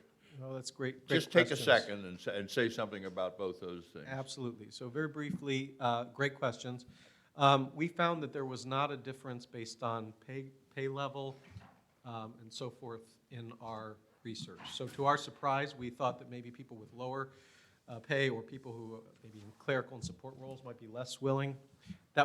We only found that in our first pilot study and never found it since. So what do you recommend for personal preparedness kids? So- I mean, what's the place to go? There are a lot of great resources, but the American Red Cross website has a very nice summary of the essential things that you need. They have a basic and a deluxe version, and the basic is what I would recommend. Okay, question about the Department of Defense information. It says, the question is, any idea what the money situation is for funding for Department of Defense? I mean, it may not be your field, but how much money are they spending on it? Yeah, I actually don't have numbers with me. I have looked at those numbers. I don't know how much they're spending currently, but rather there's a lot of information on what they're doing with it. So, Okay, here's a question. Somebody said, you have a friend who's a public health lawyer. I know you're talking to Elizabeth Van Oosteren here. Question, what is a public health lawyer? I think you better ask Elizabeth. Raise your hand, Elizabeth. She can tell you. What about, a question, either of you know anything about Candida auris, fungal infections resulting from climate change? Got any knowledge in that area? So all sorts of organisms are susceptible or are cropping up, including fungal and others. So. Okay, question is, what about speakers' slides, making them available online? Last conference we did, we put all the speakers' slides online, and they will be online after this at the West Virginia Center on Climate Change site. And I think, just want to say one thing. Well, first, thank you guys very much. We're going to move right to our next panel, correct, Logan? Yes, but I'll say that there's a very close transition here because the next panel is about the psychological aspects of climate change and this whole question of self-perceived efficacy. Pretty interesting, you know. That goes beyond the public health workers, frankly. I say that people's feeling that they can exercise some agency and do something about this problem is, as you said, potentially more important than understanding the threat. If you don't feel like you can do anything about it, you know, it really undercuts you. So that will extend to how people more broadly, not just, thank you for raising that because I thought that was pretty good, and that's certainly one of the purpose of these kinds of programs is to increase that feeling of efficacy amongst all the people here. Thank you. Let's give them a hand.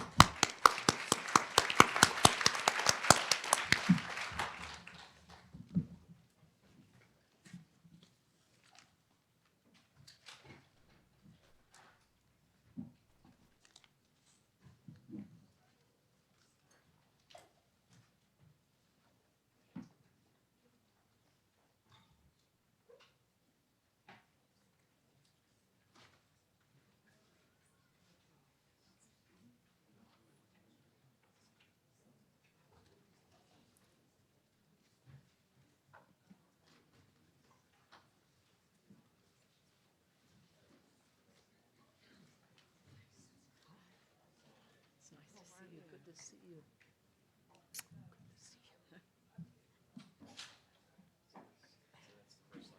Yes, he's got it. No problems, huh? All right, we're going to move right on to our next panel, which will be discussing mental health impacts of climate change. And just I'll be brief. We're running late on time, and I don't want to add to that. So very briefly, I'll just say that I thought it was very important to have this panel on this conference because I feel like mental health often gets underappreciated and overlooked when we talk about public health implications of climate change. But ironically, it's the public health, or it's the psychological impacts of climate change that are leading to all the action that is going on yesterday and throughout this next week. You know, we've heard a couple of times about Greta Thunberg today, and all of that movement started because she was feeling hopeless and anxious and fearful of the future. And now we've got millions protesting worldwide to bring attention to the climate crisis. So I thought out of all the topics, we really needed to cover mental health because that sits at the crux of really what the action is taking place. So I won't take up much more time. I do want to say that for the questions for this panel, to make things run a little faster, I would like, if you have a question during the presentation, to raise your hand, and one of the guys with the note cards will come give you a note card and write down your question and bring it to me during the presentations so we can cut down on time, transition time, trying to get the note cards while we're done presenting. So with that, I will introduce our speakers. We have two very extraordinary speakers here today, if I do say so myself. When I made the list of who I wanted to bring to talk about this, I had two names at the top, and they're both here today. So if you've ever organized a conference, you know it usually doesn't work that way. You usually say, well, I can't come, but you should reach out to this person, kind of thing. But I got the two I wanted, and I couldn't be happier. So first, I will introduce Dr. Lise Van Susteren. She'll be presenting first. She's a practicing general and forensic psychiatrist based in D.C. She has a special interest in the psychological effects of climate change. She served as a clinical professor of psychiatry at Georgetown University. She's also been a consultant for the CIA doing psychological assessments of world leaders. I could think of one that I would like her to assess right now. Twist my arm. After she received her medical degree from the University of Paris, she practiced medicine in West Africa at community health centers in metropolitan D.C. She's a frequent contributor on television, radio, and print media. She serves on the advisory board of the Center for Health and the Global Environment at Harvard Medical School. And she's a member of the board of directors for the National Wildlife Federation and Al Gore's Climate Reality Project, among other groups. She's also a co-founder of the Climate Psychiatry Alliance, a professional group dedicated to promoting awareness and action on climate from a mental health perspective. So with that, please join me in welcoming Dr. Lise Van Susteren.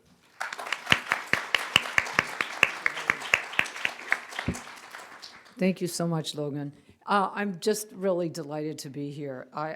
West Virginia is such a gorgeous state, and it's always held a sort of enchanting feeling for me. I'll get into that later. First, I want to know how many people are lawyers or in the legal field here? Oh, and how many are public health?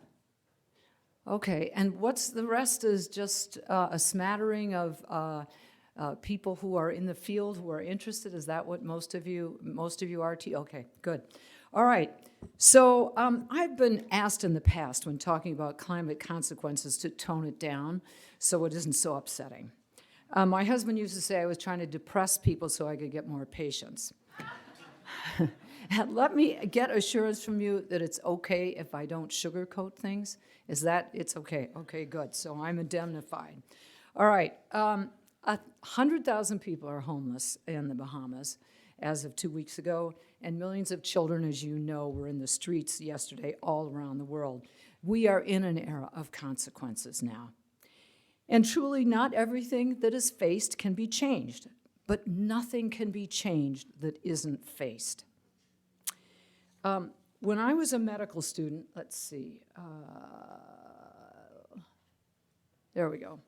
When I was a medical student, doctors still had a patriarchal attitude with patients. In particular, they thought patients should be protected from the truth about, for example, a life-threatening illness. Doctors abandoned this long ago because they realized how infantilizing it was. It treated people like they were children who couldn't know the truth. Worse, it prevented people from making informed decisions. The same holds true for infantilizing the public. The public needs to know about the climate crisis. They need to know the unvarnished truth. And yes, we should actively cultivate hope and build resilience, but they need to be warned of what's happening.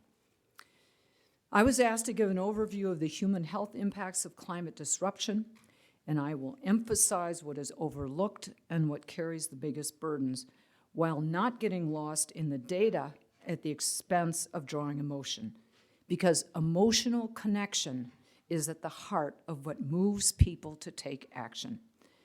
And action now turns on our success in stirring empathy. First, the health effects from the physical toll,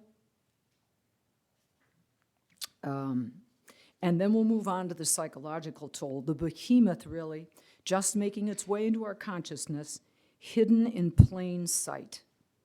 To orient you, the impacts of health, which are both direct and indirect, are broadly defined as from extreme weather events, from chronic climate conditions, among them sea level rise, vector-borne and infectious diseases, air pollution, water issues, food insecurity, ecosystem disruption, geopolitical crises and refugees, and of course, the mental health that is linked to all of these. I will pull out the topics I believe are of special interest to us because it is such a vast, and Susan will endorse this, such a vast area. Number one, heat. After the ghastly hot temperatures of the summer, this seems the place to start. In July of this year, Europe gasped for air as records there were shattered. Temperatures were as high as 115 degrees in France. Spain registered 110. In Germany, they went to 100 degrees. Very, very unusual. 17 of the last 18 warmest years on record have occurred since 2000. 2016 was the hottest year ever recorded. In Kuwait and Iraq that summer, the temperature was a few tenths of a percentage point short of 130 degrees. Experts at the UN have predicted that unless significant mitigation takes place, by the end of the century, the Middle East will be uninhabitable. The direct effects of higher temperatures: heat stroke is the most severe form of heat illness. It happens when, under extreme circumstances, our body temperature keeps going up and our ability to cool it down effectively is not enough. It can quickly lead to death. It's a horrible way to die. We are literally baked to death. Our organs shut down, the brain swells, cells die. The elderly, the sick, the very young are most vulnerable. As a result of the global rise in temperature, hurricanes, tornadoes, blizzards, wildfires, droughts, and floods are increasingly intense and frequent. In the last 2 decades, extreme weather has killed more than 500 million people. Another 4 billion, that's more than half the world's population, were wounded, displaced, or needed emergency assistance. Floods account for half of the disasters, with 2.3 billion people affected. That's like a third of the whole world population. In addition to the injuries and deaths, the personal devastation includes losing one's belongings, maybe one's home, one's pets, being displaced, and having life disrupted. Viruses, parasites, chemicals, human and animal waste, this is Annapolis, of course, in Maryland, are washed into floodwaters.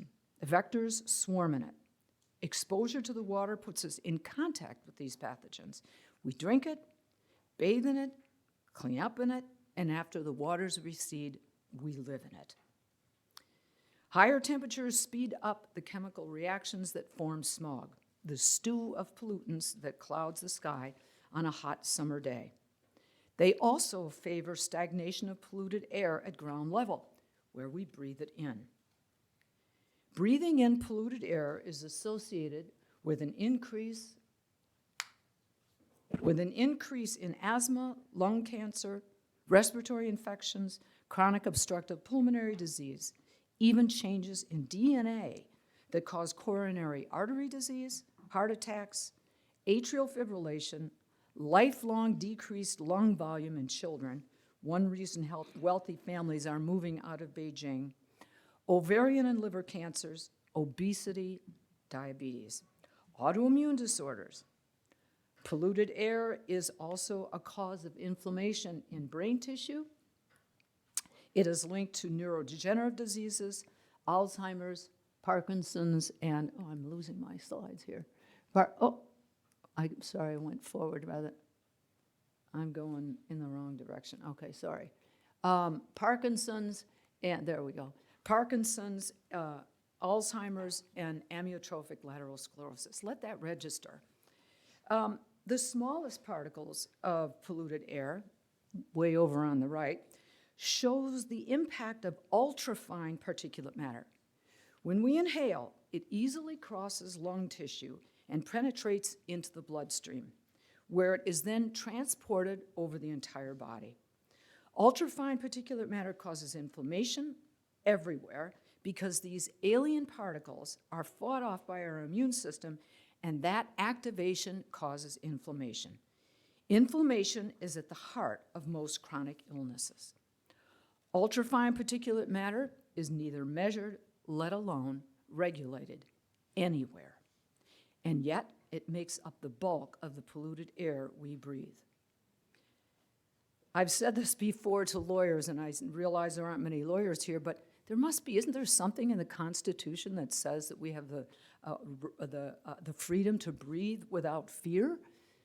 This is unimaginable that we don't have laws to protect us from this public health crisis. Infectious and vector-borne diseases, vectors being mosquitoes, ticks, fleas, flies, rats, mice. They carry viruses, bacteria, and protozoa that infect us. Because they are killed off by the cold of winter, during warmer winters, they're surviving. Other abnormally changing climate conditions are also factors. But here are the current big 5 vector-borne diseases, plus the newcomer, Lyme disease, malaria, dengue fever, West Nile, and chikungunya, and the newcomer, of course, the Zika virus. Zika was first identified in 1974 by scientists in a monkey in the Zika forest of Uganda. It has spread to the US, and the first cases of infection have occurred in Florida. We know the major neurologic abnormalities that come with this, obviously an exceedingly tragic situation. And our food supply at risk. Climate change leads to food insecurity by reducing the amount and quality of the food we can produce.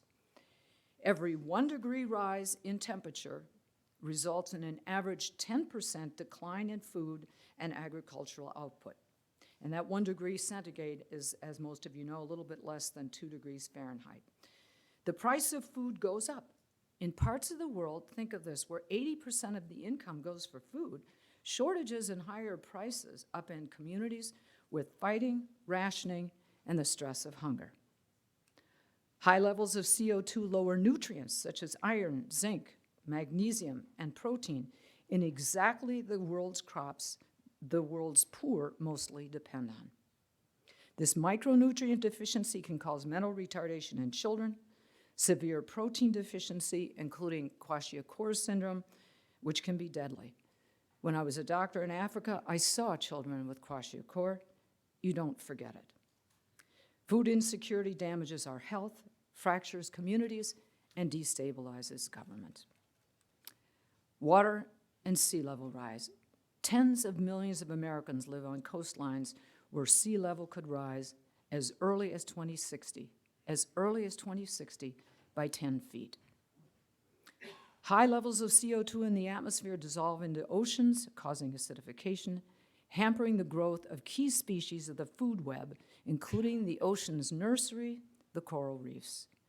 More than 1 billion people rely on food from the ocean as their primary source of protein. And I had to stick this next slide in just because it makes me imagine easier times. So it may be 30%, but up to 50% of species, 50%, are headed towards extinction by mid-century. Some animals carry a treasure trove of potentially life-saving information and are at risk specifically, or they are from a class at risk. The African clawed frog produces antimicrobials that make them immune to common human infections. They could be the key that unlocks a whole new class of antibiotics. Not bad in an era where bacteria are increasingly becoming resistant. Dog sharks, they secrete squalamines that can cut off the blood supply to ovarian and lung cancers, and maybe other cancers. Cone snails, they secrete substances that have 1,000 times the pain-killing capacity of morphine and are already being used in the spinal fluid of people with intractable pain. They are threatened by coral reef die-offs. Salamanders, cut off a limb and they grow a new one. We know this capacity lies somewhere in human DNA, but what is the key that unlocks this? Polar bears hibernate and lose calcium.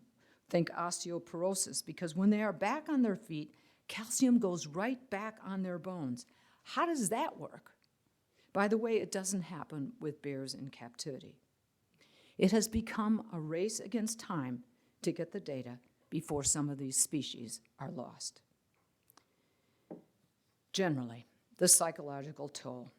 Every physical injury or illness carries with it, and the consequences from climate change carry with it an attendant emotional toll. When the place you call home is burned down, blown away, flooded, when you lose your possessions, your livelihood, see injuries, illness, and death, the mix of fear, anger, sorrow, and trauma can easily send us to the breaking point. Mental health professionals are seeing a full range of psychiatric disorders emerge in these situations. Post-traumatic stress disorder, major depression, generalized anxiety disorder, abuse of drugs and alcohol, domestic violence, including child abuse. And, some of us are lucky enough to be at a distance from the world's ongoing extreme weather events, but we're not potted plants sitting here. It's painful seeing others drowned, burned, flooded, and starved. Right? Some specific psychological impacts to know about. Temperature and aggression. We know of the link between extreme climate and weather events to an increase in aggression. For each standard deviation of increased temperature and rainfall, we can expect a 4% increase in conflict between individuals and a 14% increase in conflict between groups. The findings are valid for all ethnicities and across every region of the world. It should come then as no surprise when we see an increase in assaults, murders, and suicides. Suicides among farmers in India especially, and also in Australia, have been laid squarely at the feet of extreme drought conditions. Carbon dioxide and cognition. Exposing workers to increased levels of carbon dioxide has significant impact on their cognitive functioning. The testing at indoor concentrations to which Americans are frequently exposed shows the most serious decline in our ability to think strategically, to use information, and to respond to a crisis. Recent studies show how brain tissue becomes inflamed by air pollution. When we inhale, ultrafine particulate matter is drawn into the nose, where it is transported along nerves that go directly into the brain, causing inflammation. In addition to the dementias, amyotrophic lateral sclerosis, and Parkinson's, air pollution is linked to multiple psychiatric conditions, including depression, bipolar disorders, schizophrenia, and obsessive-compulsive disorder. It is a factor in the development of psychosis in young people, and visits to the ER for anxiety and threats to commit suicide show a significant increase on days of poor air quality. And not everything that counts can be counted. Most of the psychological toll can't be easily assessed, let alone measured. To fully register the breadth and depth of climate chaos, ask yourself, where will we be safe? Who will take care of us? What will the world think of us here in the US? And what will we think of ourselves? For intentional versus accidental harm, it's an important distinction. When disasters are no longer experienced solely as acts of God or nature, but are known to be driven by the behaviors humans have chosen despite the warnings, it will be much tougher on us because what happens due to intentional negligence is harder to put behind us than what happens accidentally. Whether we know it or not, whether we accept it or not, whether we like it or not, there isn't the slightest shred of a doubt in my mind that we are all, on some level, already full of anxiety about climate change, and we will be in a growing state of fear. Threats to world order. Though the result of multiple forces, the Department of Defense describes climate change as both a threat multiplier and a root cause of a rise in international conflict, in destabilization of regions, and the explosion of refugees looking for safety. The masses of refugees in the throes of the worst drought in 900 years were on the road in Syria looking for food in places that didn't want them and wouldn't help them. The impact of high temperatures with droughts alongside existing tensions tripped the geopolitical wire that brought us the conflict, failed states, and spread of terrorism that we are seeing today. It is being repeated across sub-Saharan Africa, where the situation is similar. We are seeing agonizing political repercussions with a sharpening and hardening rise in populist anger towards those seen as different. In the US, with 5% of the world's population, we have put up 25% of the world's greenhouse gases. Jihadists are already using global warming as a rallying cry against us. We may be in denial, but they are not. Will we become pariahs? As a former CIA profiler, I fear for our democratic way of life. In times of peril and scarcity, people turn to what they perceive as strong leaders to protect them. They are willing to give up their freedoms in exchange for perceived security. Heaven help us from the tyrants this could unleash upon us, and in some cases is. Our children are very aware that the window of opportunity to stop the worst of the impacts of climate change is closing. Australia reports describe children crying, worrying about animals, knowing about extinction, having problems sleeping, asking their parents why they can't do more. In the first published Climate Change Delusion, a depressed 17-year-old boy was hospitalized for refusing to drink water. He believed it would bring death to millions in his drought-ridden country. I talked to the doctor at Melbourne Children's Hospital who treated him. He did not want me to use his name for fear of repercussions. He says he sees other children suffering from climate anxiety disorders and that they fill his clinic. Carried by an on-off stress gene, transgenerational epigenetic transfer of trauma in humans is possible and is an additional component of the mounting psychosocial threat and pre-traumatic stress condition. Left out of the list of those especially vulnerable are some of the climate activists, modern-day Cassandras desperately warning.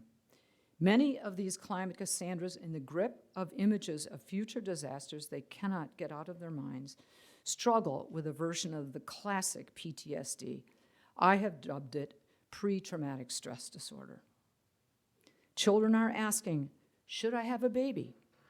Life, liberty, and the pursuit of happiness must be evaluated in terms of the young people who are now asking this. Is it right to bring a baby into the world when it may not be safe, and with the carbon emissions that another person would bring? Environmental grief. Solastalgia is the painful condition associated with seeing lands that once gave the treasured sense of home, now lost or irreparably damaged. An increased focus on the condition has led to more comprehensive coverage. Groups of victims, in particular here in West Virginia, are connecting with each other and mobilizing for action. Aggression. When we put people in harm's way, there's a name for it. It's called aggression. And I'm going to say it straight out. Inaction on climate is a display of aggression towards future generations. Mental health professionals are in vigorous agreement that we have a moral obligation to report evidence of child abuse. It is the law in all 50 states. It is a legal obligation, but it is also a moral one. Elsewhere in the world, abuse includes other actions that could be characterized as unjust practices and includes anyone who may be vulnerable, such as the disabled and the elderly. Is it any less compelling a moral obligation in the name of all children alive now and those of the future to report that we are on track to hand over a planet that may be destroyed for generations to come? Mobilizing for solutions. This is the place where we're all activists. A friend of mine said not long ago about many research papers that he was seeing come across his desk that it's a little bit like arranging the chairs, the deck chairs on the Titanic to get a better view. Many people are now saying we have enough data on some of these issues. What we need now is to turn what we know into what we do. And you have a unique opportunity in this beautiful state, magical with mountains, hills, and hollows. West Virginia is the second largest producer of coal in the U.S. Coal, of course, is the most carbon-intensive source of energy. In 2017, 93% of the electricity used by West Virginia came from coal. West Virginia is also one of the most flash flood-prone states in the country, maybe even the world. With the storms dumping historic amounts of water on the Appalachian Mountain ridgeline, the deep hollows have become natural channels ferrying huge amounts of water into rapidly rising rivers. The disastrous flooding of the summer of 2016 is a reminder. You can change the forces that are seeking to profit from the status quo. Few people anywhere are more at the center of the needed transition to an economy based on clean, renewable energy than you. West Virginia is graced with a cornucopia of the ridges of the Allegheny Mountains, perfect for wind turbines. West Virginia has abundant water resources, natural for hydroelectric generation. It's rich in geothermal energy. Temperature as high as 300 degrees Fahrenheit lie just a couple of kilometers below the surface. This gold mine of natural heat can be harnessed for commercial scale production of energy. All you need is the funding and the political will. This audience is full of leaders, and you are here because you know injustice when you see it. You wouldn't be here if you weren't ready to fight for it. Now we are in the fight of our lives, and you have a unique role to play. We need you, the lawyers in the courtrooms, in the classrooms, in the legislatures, and in the streets, standing up against climate injustice. We need you to make the laws and policies and talk to convince others to do the same, showing that restoring our health is the legitimate expected behavior in this time of crisis. If you aren't a member of a group fighting climate change, join one or start one. Working in a group is the collective effort that turns single voices into a movement. And last, calculate your personal carbon footprint. Reduce it. Offset what you can't reduce. Transition to a plant-based diet. Take trains, not planes. People are waking up. Just as there are climate tipping points, there are cultural tipping points, and we can help the people get to them faster. We can change the world, but we have to be together, we have to be smart, and we really have to hurry. Thank you.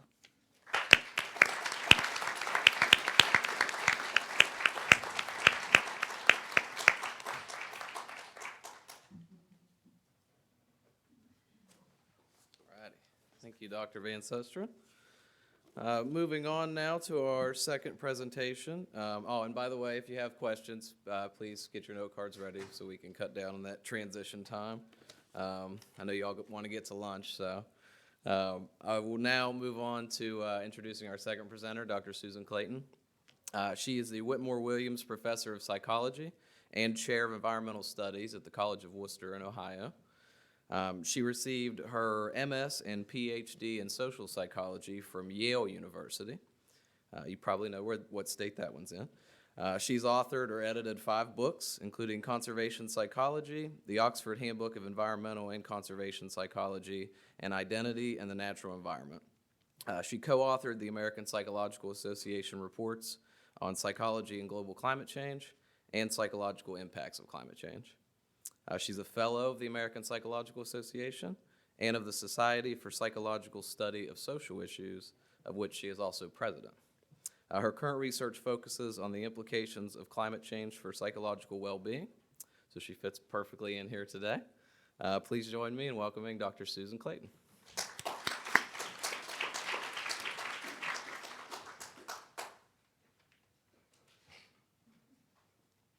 Oh, thanks very much for that introduction. Let me bring up my.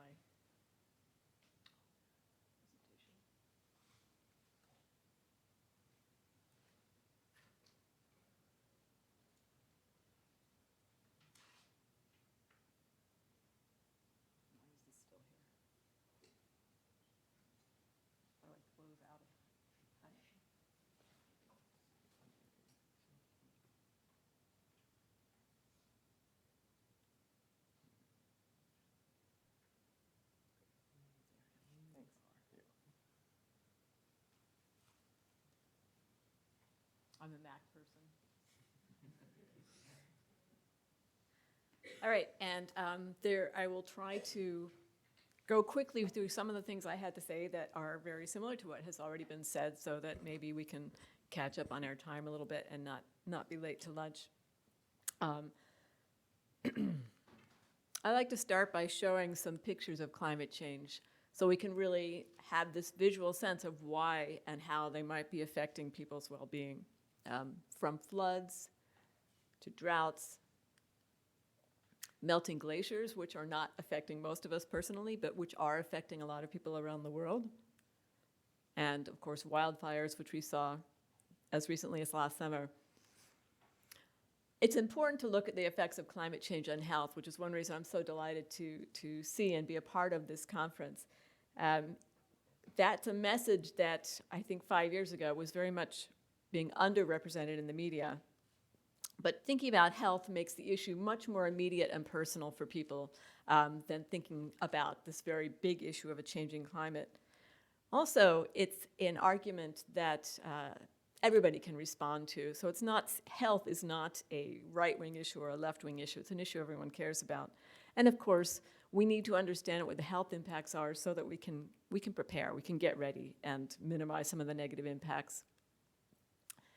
And I want to provide you a framework for thinking about how climate change can affect human health and well-being. As Dr. Van Susteren mentioned, there are both direct and indirect effects. So direct effects such as heat and storms, indirect effects such as impacts on the economy and on infrastructure. There are these acute impacts of climate change, the significant weather events, but then there are also the gradual slow changes in temperature and sea level rise. And then, and this might be not as obvious to you, but there's our experiences of the impacts of climate change, and then there's our perceptions about climate change can also have an impact on mental health and well-being. And then clearly there are physical health impacts, mental health impacts, impacts on social relationships, and impacts even on broader ways of thinking about the world. And these are going from more concrete, easily measurable impacts to more abstract and maybe a little bit more speculative, but I think they're all worth thinking about when we try to grasp the spectrum of ways in which climate change will affect our well-being. So I'm going to go kind of briefly through some of these very concrete impacts. Obviously, natural disasters can disrupt delivery of food, water, medical treatment, interferes with our access to shelter, impairs immune system functioning, so the stress of living through an event like that can actually interfere with your immune system, make you more susceptible to other problems. These same concrete events have impacts on mental health, as was just described, and We saw that, for example, after Hurricane Katrina, which was long enough ago, so there's been very good research summarizing some of those impacts. I want to emphasize that the thing about mental health impacts is that they don't necessarily resolve as society slowly begins to recover within a week or two or a month or two. Some of them may persist for years. We also see these social impacts that people might not be as aware of, that after weather disasters, natural disasters, you often see increases in crime and domestic abuse as people, presumably under stress, take out their frustrations. Is this still working? Take out their frustrations on each other. But the gradual changes in climate will ultimately affect more of us, even though they're harder to. Are you laughing because this is going in and out? Maybe I'll just try and project a little bit more clearly. It's harder to pinpoint those direct impacts of climate when they're happening so slowly, but eventually they'll affect more of us. And of course, there's no clear end point to these changes at this point. We don't know. We're not going to like gradually warm up to a certain temperature and then stop. So it's not clear yet how far that will go. Increased temperatures, changing patterns of precipitation, leading to some of the things we already heard about this morning, the heavy storms that increase flooding, sea level rise, which can also increase flooding. And these will, of course, have health impacts. We've just heard a lot about increases in airborne particulates, dust storms, for example, in the Great Plains that have led to increases in valley fever, a fungal infection. Allergens, infectious diseases, again, something we've heard about in some detail already. Hunger, food insecurity is one of the impacts of climate change that the UN is most concerned with. And the World Bank has estimated 100 to 400 million people at risk of hunger associated with a 2 degree Celsius increase in temperature. Traffic accidents, I kind of throw this in because it's kind of random. You might not be thinking about traffic accidents, but precipitation increases accidents, and fatalities tend to be greater when the temperature goes up. So just another 603 deaths there. It starts to add up. Increased deaths here, increased deaths there.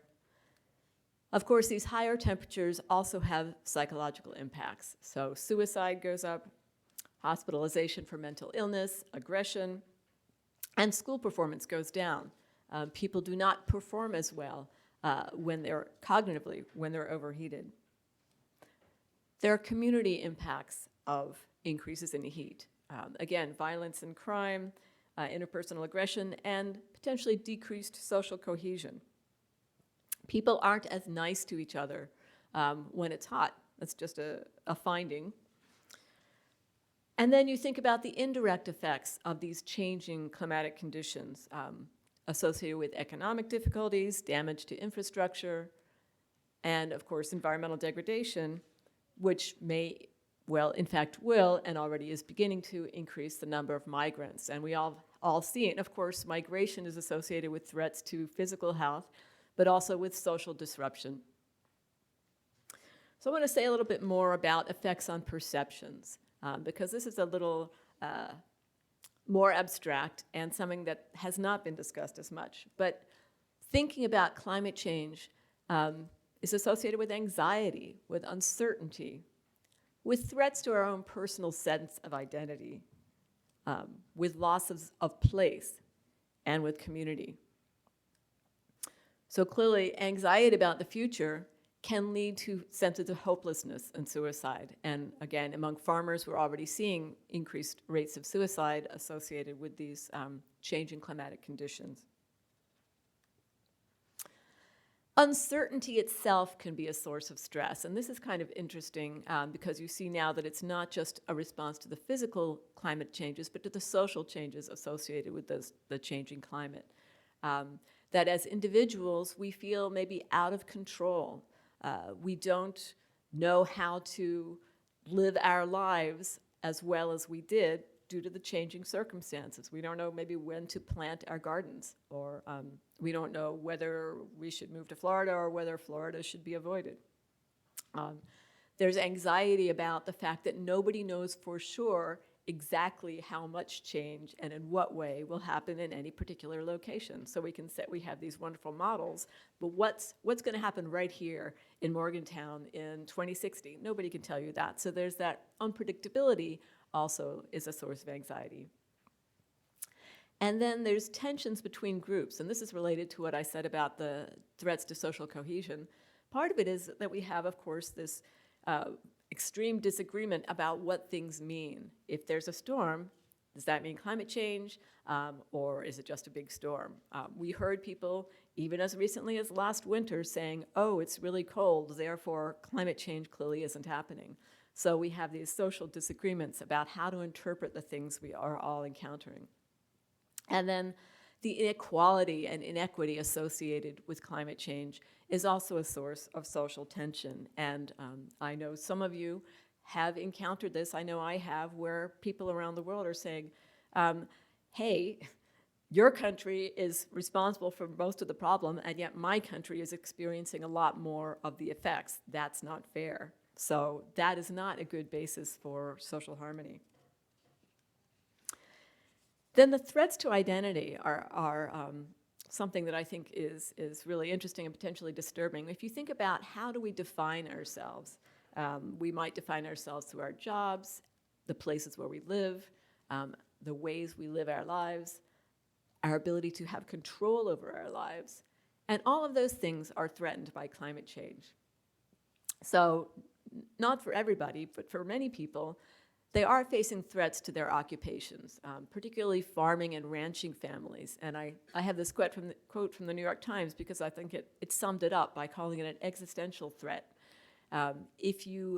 Farmers and ranchers often particularly define themselves in terms of their relationship to the land. And so when that relationship starts to change, it becomes really a question of, who am I? And am I losing touch with what defines me?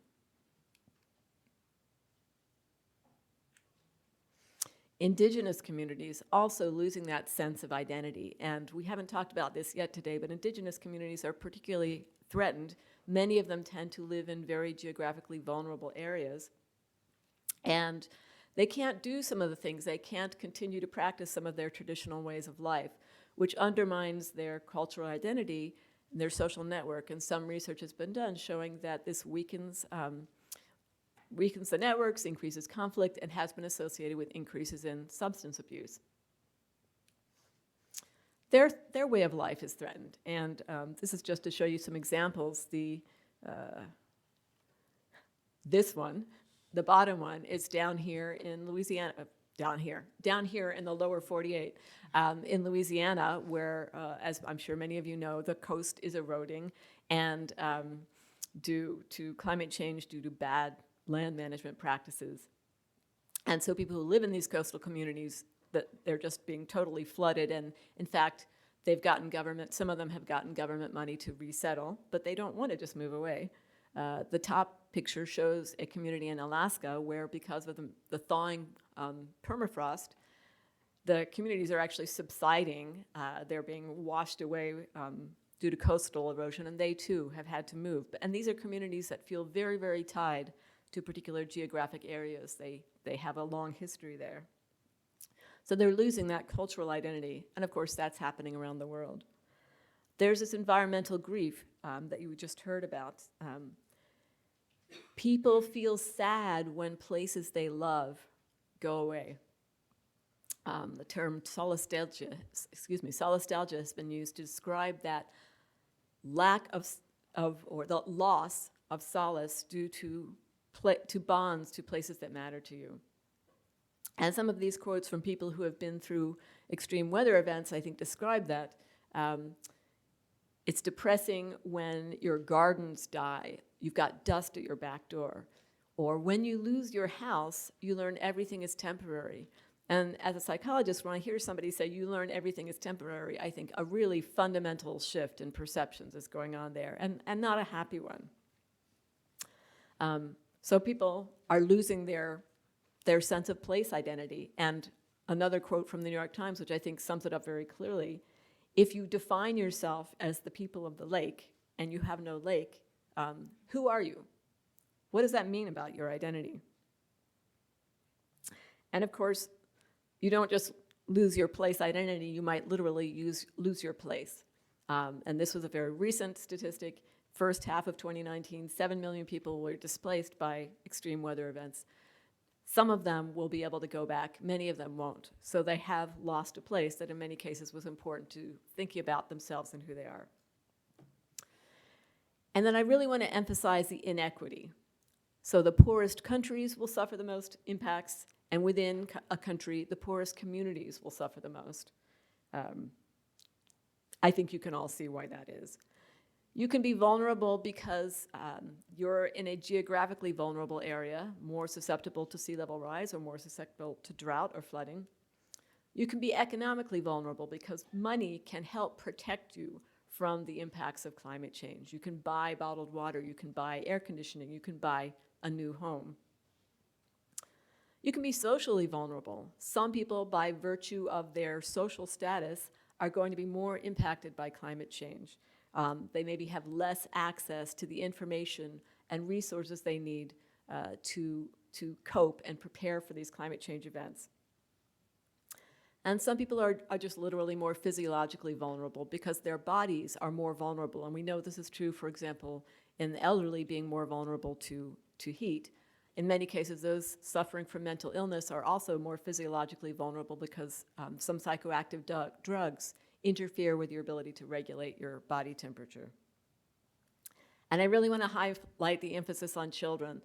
This is something that was brought about or was mentioned a lot during the climate strikes yesterday, why children care about this issue. Young children we need to care most about because as their bodies are still developing, they are particularly physiologically vulnerable to stresses. Some of these will have a permanent impact on them, not just potentially their physical well-being, but also their mental state. Experiencing stress at an early age can sort of permanently affect their ability to respond to stress emotionally in the future. They're just socially discernible because their disruptions at an early age may be hard to bounce back from. If your education is disrupted because of an extreme weather event, sometimes you might never catch up on what you missed, particularly if, say, you were pretty close to finishing your high school education anyway, you're in an event where education is disrupted by a flood or a hurricane, the system doesn't get back for a few months, you might just never go back, especially if you're in perhaps a more developing country. And of course, they're sort of psychologically vulnerable because they're developing a sense of their security is an important thing for children to have. So experiencing these events can disrupt that ability to have a sense of security. And even if they come through an event perfectly well themselves, they're dependent on other people. So if their caregiver is affected by an extreme weather event, the child will be affected too. And of course, depends on where the child is in their developmental stage as well as what sources of support they have available to them. Inequality itself, we know, can threaten mental health. It's associated with lower levels of social well-being and reduced personal autonomy because of inequality makes you nervous either because you know that other people are worse off than you and you're afraid of losing your status, or you know that other people are better off than you and you're feeling stressed because you're in that disadvantaged position, or sometimes both, because most of us are worse off than some and better than others. So I want to take the last few minutes to talk about preparing, promoting resilience at a societal level, because some of these effects are going to many of these effects are going to happen no matter what. Mitigation is a great thing, but we also need to begin preparing ourselves for these effects. And most people do recover from trauma. Most people who experience a hurricane or a flood do not develop post-traumatic stress disorder, do not think about suicide, do not abuse their children. So it's important to emphasize the human resilience that already exists. Some people even talk about post-traumatic growth, that living through an experience like that actually leads them to rediscover sources of meaning in their life, or to become more connected to their community. So we can think about, given that range of human potential, how do we move people towards the positive end of that spectrum and have fewer people on the negative end where they're being negatively affected. Becoming actively involved in addressing the problem can help people to cope with the stress of worrying about it. And again, as this quote showed, people who have been through an extreme weather event can find meaning by working to recover and working with other people to recover from that event. So what makes a community resilient? Well, practical support matters a lot. So it's not all about your perceptions. Perceptions matter, but is there practical support? Do you have access to medical supplies, food supplies, shelter, information? Are there community ties? And that can be developed. That's not just something that you're lucky to have or not have, but communities can think about that ahead of time. Actively getting involved in coping is a source of resilience and sense of optimism. This can be hard to maintain, but it's very important because if you have no optimism, why bother? Why would you try? So we need to encourage that as well. And of course, sense of optimism and active coping are going to be associated with self-efficacy. So that was a really important point that was addressed earlier. The importance of believing you can do something to cope with the situation. Communities should plan ahead, have an understanding of what the local impacts are likely to be. What threats do you face in your area? And what are your vulnerabilities? Is your physical infrastructure weak? You know, what about your informational networks? So think about ways to establish both the physical and the social infrastructure that will allow for adaptation. Think about not just how the average person might be affected, but how will the most vulnerable person be affected? What about the homeless people in the community? What about the people in the hospitals? What about the infants? But also consider promoting that sense of optimism. And one way to do that is to emphasize the co-benefits. So by co-benefits, I mean there are advantages that come from addressing climate change in addition to the benefits for climate change. And that can be an effective message for people who sort of deny the reality of climate change. If we act on climate change, we can protect health in other ways. Reduce burning of fossil fuels. Pollution by itself, regardless of climate change, is one of the 5 leading causes of death. Coal-burning plants produce mercury pollution. People die because they don't get enough exercise. So if people stop driving around in their cars so much and start walking more places or riding their bicycles, that will improve their physical health, again, regardless of the impacts on climate change. And eating less red meat will also enhance your health regardless of the impact on climate change. So there are benefits from acting to address climate change that we will see perhaps more immediately than the impacts on the climate.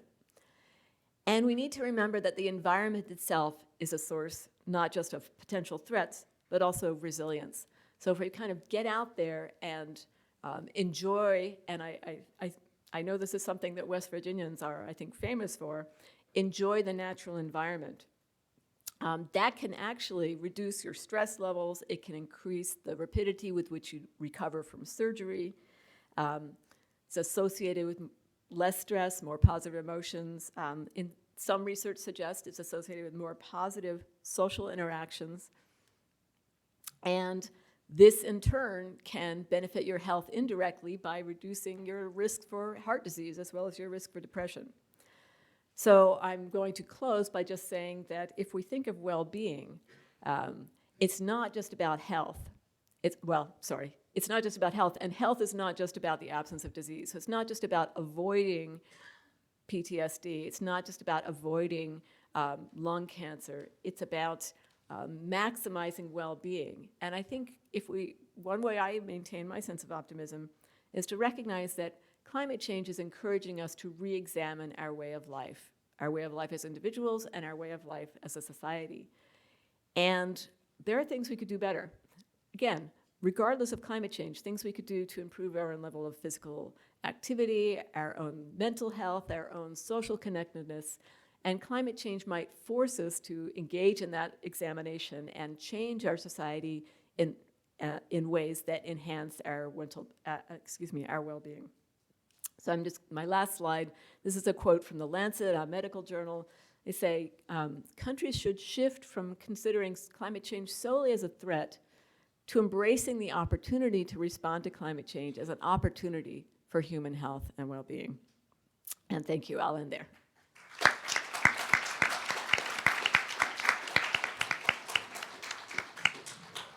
All right, is this microphone working?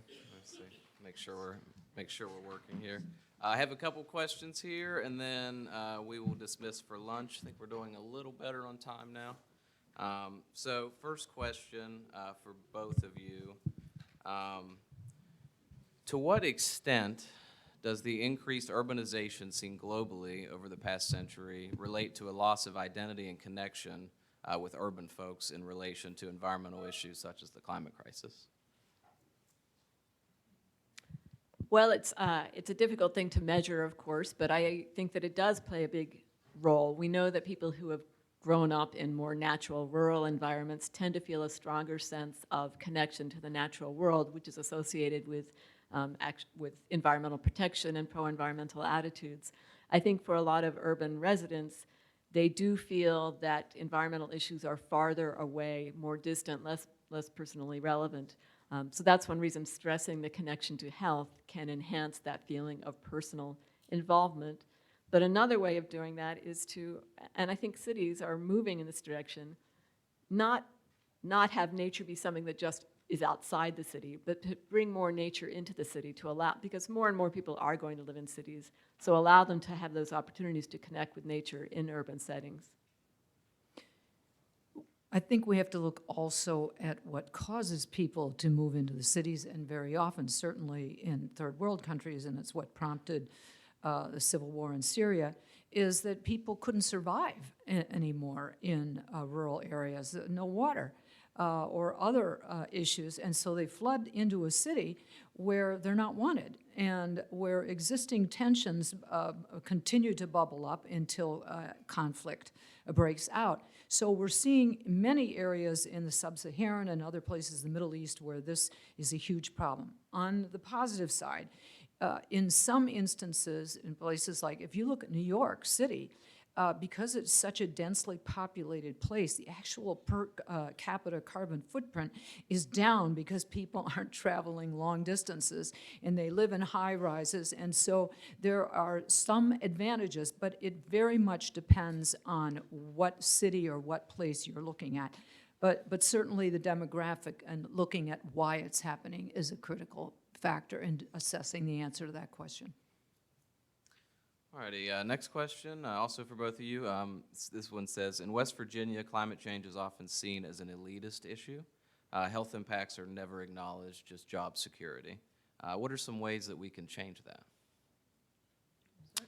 that? It is an important issue, and always, as a psychiatrist, the first thing you do is listen to what people have to say.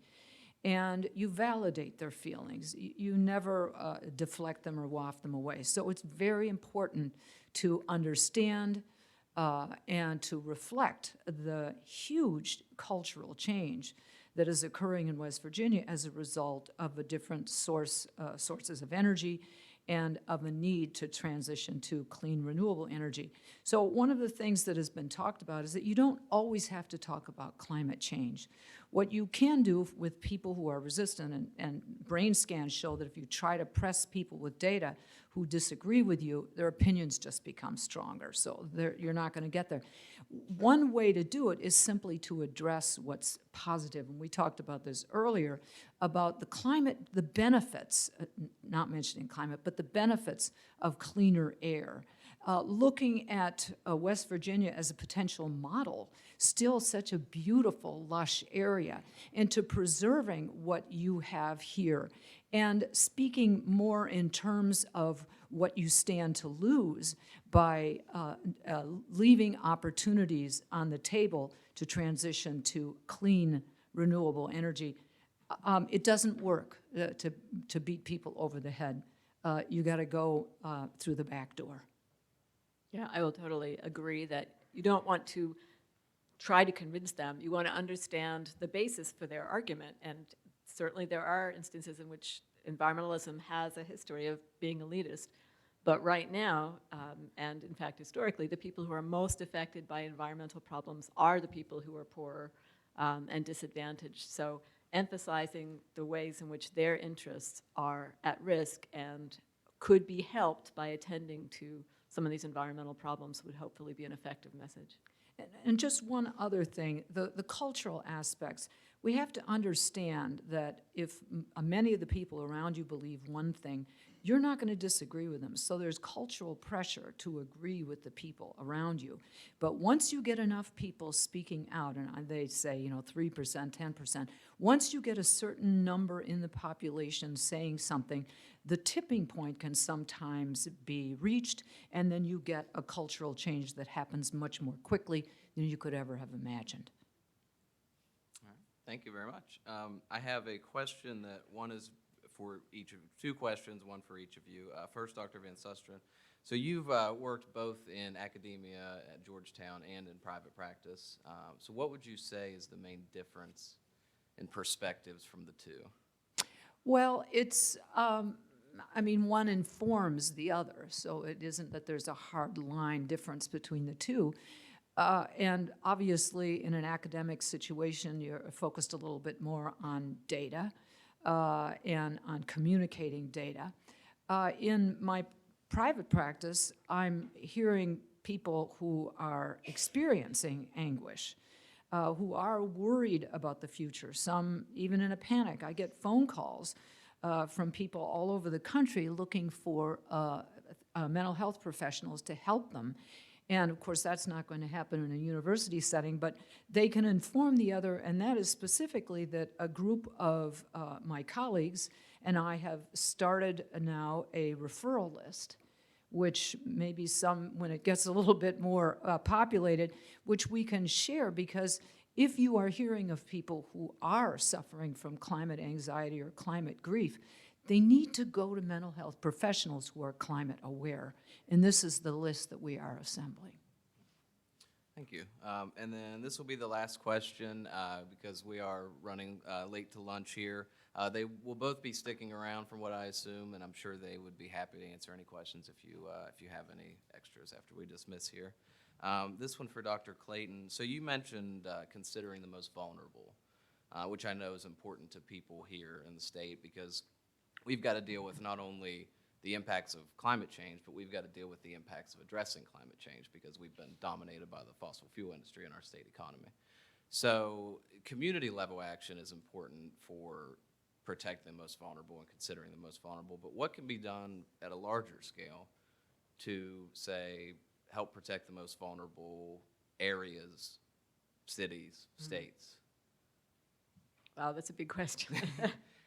I mean, at a larger scale, you need more people to come together to work on it. So you need, I think, the communication networks aspect is very important. Obviously affecting or communicating with governmental officials and governmental agencies and trying to put it on their radar and, communicating with them. Hopefully you will convince them. Communicating with other communities, places maybe where they've tried a program that seems to have worked for them and it could be scaled up to a larger level.